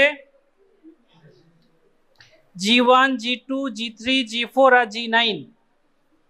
G1 to 4 আর G9 5টা আছে, এটা মনে রাখিস। আগে মনোভ্যালেন্ট ছিল, এখন নেই। হ্যাঁ, এটা পেনটা ঠিক বলা যায় না, এটা একটা জি সিরিজ গ্রুপেরই 5টা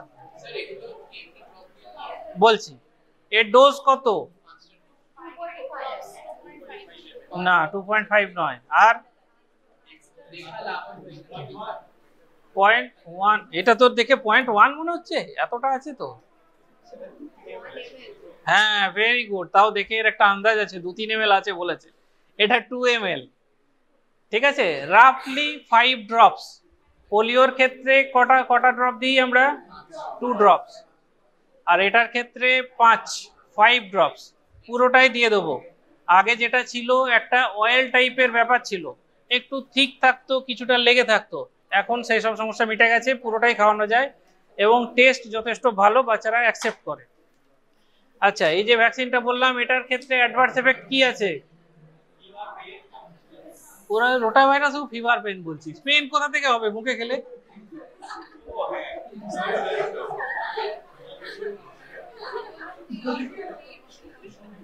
স্পেসিফিক একটাই অ্যাডভার্স এফেক্ট আছে। সার্জারি হয়েছে? সার্জারি হয়েছে তোদের? হয়নি না। ইন্টারসাসেপশন বলে একটা কথা আছে, জানিস? ইন্টারসাসেপশন, হ্যাঁ, ইন্টেস্টিনের যে কোনো একটা পার্ট আরেকটার মধ্যে ঢুকে যেতে পারে।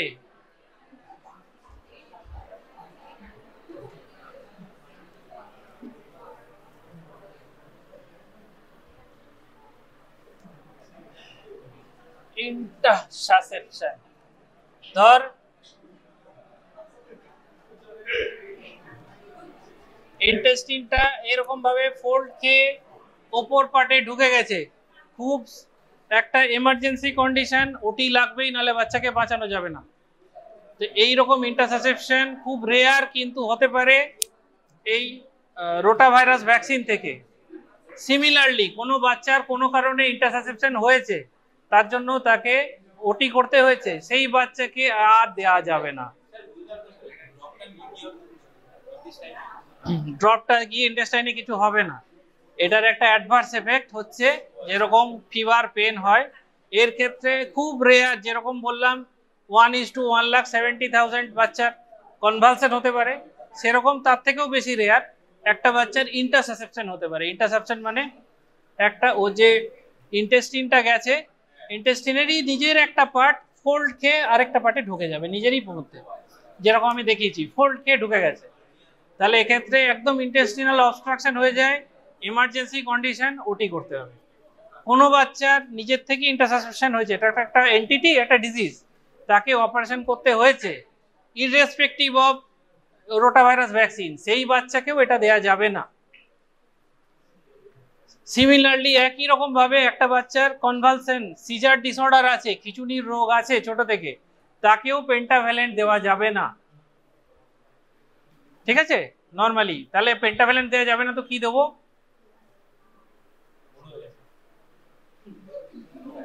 মনোভ্যালেন্ট মানে কি, শুধু ডিটা দিয়ে দেবো ছাড়িয়ে? এরকম তো হয় না। আরে ওর ক্ষেত্রে সেরোটাইপ কোথায় পাচ্ছি? শুধু তিনটে আলাদা আলাদা, ডিপিটি, আর আমি এর কথা বলিনি, পেন্টার কথা বলছি। হ্যাঁ, আমি কি বললাম, কোন কম্পোনেন্টের জন্য কনভালসেন হয়? পার্টোসিস। তাহলে পার্টোসিসের কি কম্পোনেন্ট বলেছিলাম? হোলসেল। সেই রকম পাওয়া যায়, হোলসেল বাদ দিয়েও পাওয়া যায়, সেই রকম ভ্যাকসিন দেবো। সেগুলো কিনতে হয়, কস্টলি ভ্যাকসিন, কিন্তু উইদাউট হোলসেল পার্টোসিস ভ্যাকসিন। আর আমি পার্টোসিস ছাড়াও দিতে পারি, কিন্তু রেকমেন্ডেড নয়। পার্টোসিস ছাড়া ভ্যাকসিন কি আছে? ধর, হ্যাঁ ডিটি আছে, ভেরি গুড।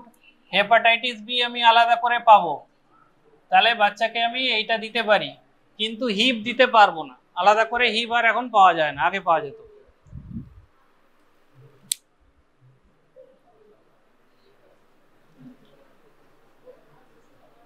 এটা দেখ, তাহলে বল, তুই বল পেন্টাভ্যালেন্টে কি কি আছে? হ্যাঁ হ্যাঁ, টিটানাস টক্সাইড, হ্যাঁ HIV type B, haemophilus influenzae type B, আর হেপাটাইটিস বি। Very good. তুই বল পেন্টাভ্যালেন্টের অ্যাডভার্স এফেক্ট কি? আর একটা বললে হবে না, সবগুলো বলতে হবে। ইচিং নয়, ইনডিউরেশন। হ্যাঁ, আর পেন, ইনডিউরেশন, ফিভার, সোয়েলিং, আর হচ্ছে কনভালশন হতে পারে। তুই বল পিসিবি ভ্যাকসিনের ভ্যালেন্ট কটা আছে যেটা দেওয়া হয়? দেখতে পাচ্ছিস তো, এখনো মুছিনি আমি। 10টা। পিসিবি আর কত রকমের হয়? 13টা অন্তত মনে রাখবি, পিসিবি 13, ঠিক আছে। 23টা হচ্ছে নিউমোভ্যাক্স। নিউমোভ্যাক্স 23 হচ্ছে ঠিক কনজুগেট ভ্যাকসিন নয়।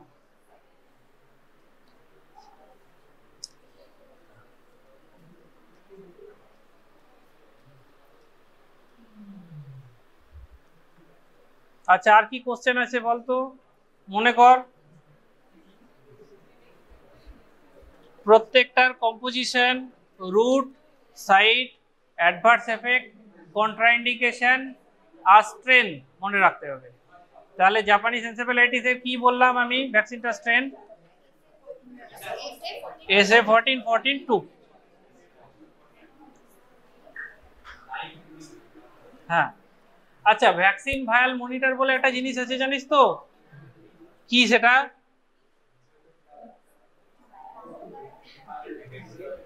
ভ্যাকসিন ভায়াল মনিটর মানে হচ্ছে একটা হিট সেন্সিটিভ লেভেল, যেটা cumulative heat exposure over time measure করে। এটা দেখে আমরা কি বুঝতে পারি? ভ্যাকসিনটা কতক্ষণ ফ্রিজের বাইরে, 2 to 8 ডিগ্রি সেন্টিগ্রেডের বাইরে আছে। নর্মাল ডোমেস্টিক রেফ্রিজারেটরে যেখানে আমরা কোল্ড ড্রিঙ্কস রাখি, সেখানে ভ্যাকসিন রাখা উচিত নয়, কখনো নয় বলছি। বা যে কোনো যে ভ্যাকসিন ক্যারিয়ার বা ভ্যাকসিনের আইলা যেখানে ভ্যাকসিন আছে, সেখানে কোল্ড ড্রিঙ্কস রাখা উচিত কখনো নয়, এটা মাথায় রাখতে হবে। হ্যাঁ, কন্টামিনেটর হওয়ার চান্স আছে। আচ্ছা, এর এই যে ভিভিএম আমি বললাম, তোরা যে ভ্যাকসিন গুলো দেখছিস, দেখ প্রত্যেকটার ভিভিএম কি অ্যাকসেপ্টেবল না ডিসকার্ড করার মতো? কি করে বুঝলি? Black colour. তাহলে এই একটা গোল, এইটা হচ্ছে ভিভিএম, এটা যদি বাইরেটার থেকে লাইটার থাকে বা লাইট থাকে বা হোয়াইট থাকে তাহলে অ্যাকসেপ্ট করা যাবে, যদি লাইটার থাকে তাহলে অ্যাকসেপ্ট করা যাবে, যদি সেম কালারের হয় তাহলে অ্যাকসেপ্ট করব না, যদি ডিপ হয় তাহলেও করব না। আচ্ছা, তুই আর একটা কথা বললি কোল্ড চেন, তাই তো? কোল্ড চেন বল, কোল্ড চেন কাকে বলে? জানিস তো, কিছু তো জানিস, বল না। হ্যাঁ,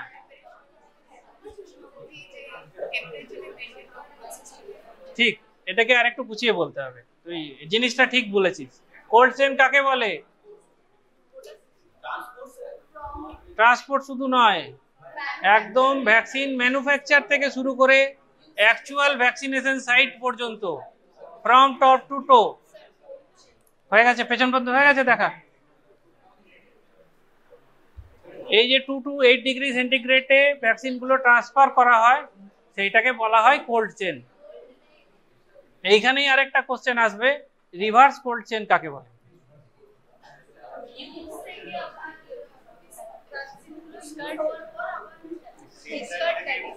এটা মাথা খাটালি, তাই তো? জানিস কি কেউ রিভার্স কোল্ড চেন কাকে বলে?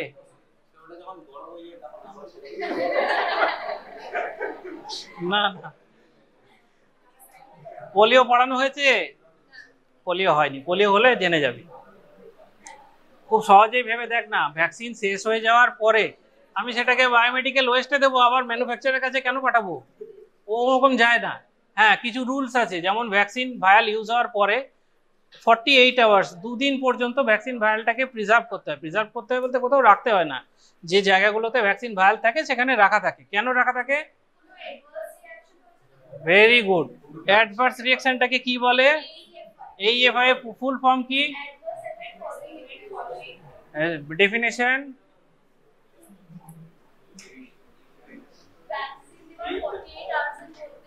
না, 48 আওয়ার্স বলে কোনো কথা লেখা নেই ওখানে। Any untoward reaction occurred following vaccination, not necessarily due to vaccination. ভ্যাকসিনেশনের জন্যই হতে হবে এমন নয়, অনেক কারণে AEFI হতে পারে। ভ্যাকসিনটা দেওয়ার টেকনিক ভুল হতে পারে, ভায়ালটার মধ্যে প্রবলেম থাকতে পারে, বাচ্চাটা হিপনোটিক হয়ে যেতে পারে, ভয় পেয়ে যেতে পারে, অনেকগুলো কারণ আছে। যে কোনো কারণে হলেই AEFI হয়। এই যে বললাম পেন, রিঅ্যাকশন, ইনডিউরেশন, এগুলো সবই AEFI, কিন্তু মাইনর AEFI, মেজর নয়। তো এই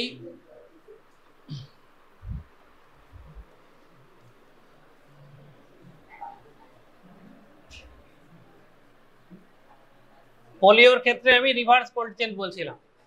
তাহলে এই যে বললাম আমি ভায়ালগুলোকে 48 ঘন্টা রাখতে হবে, এটা কিসের জন্য? কোনো সিরিয়াস সিভিয়ার AEFI যদি হয় তার একটা প্রোফর্মা আছে, সেটা ফিল আপ করতে হয়।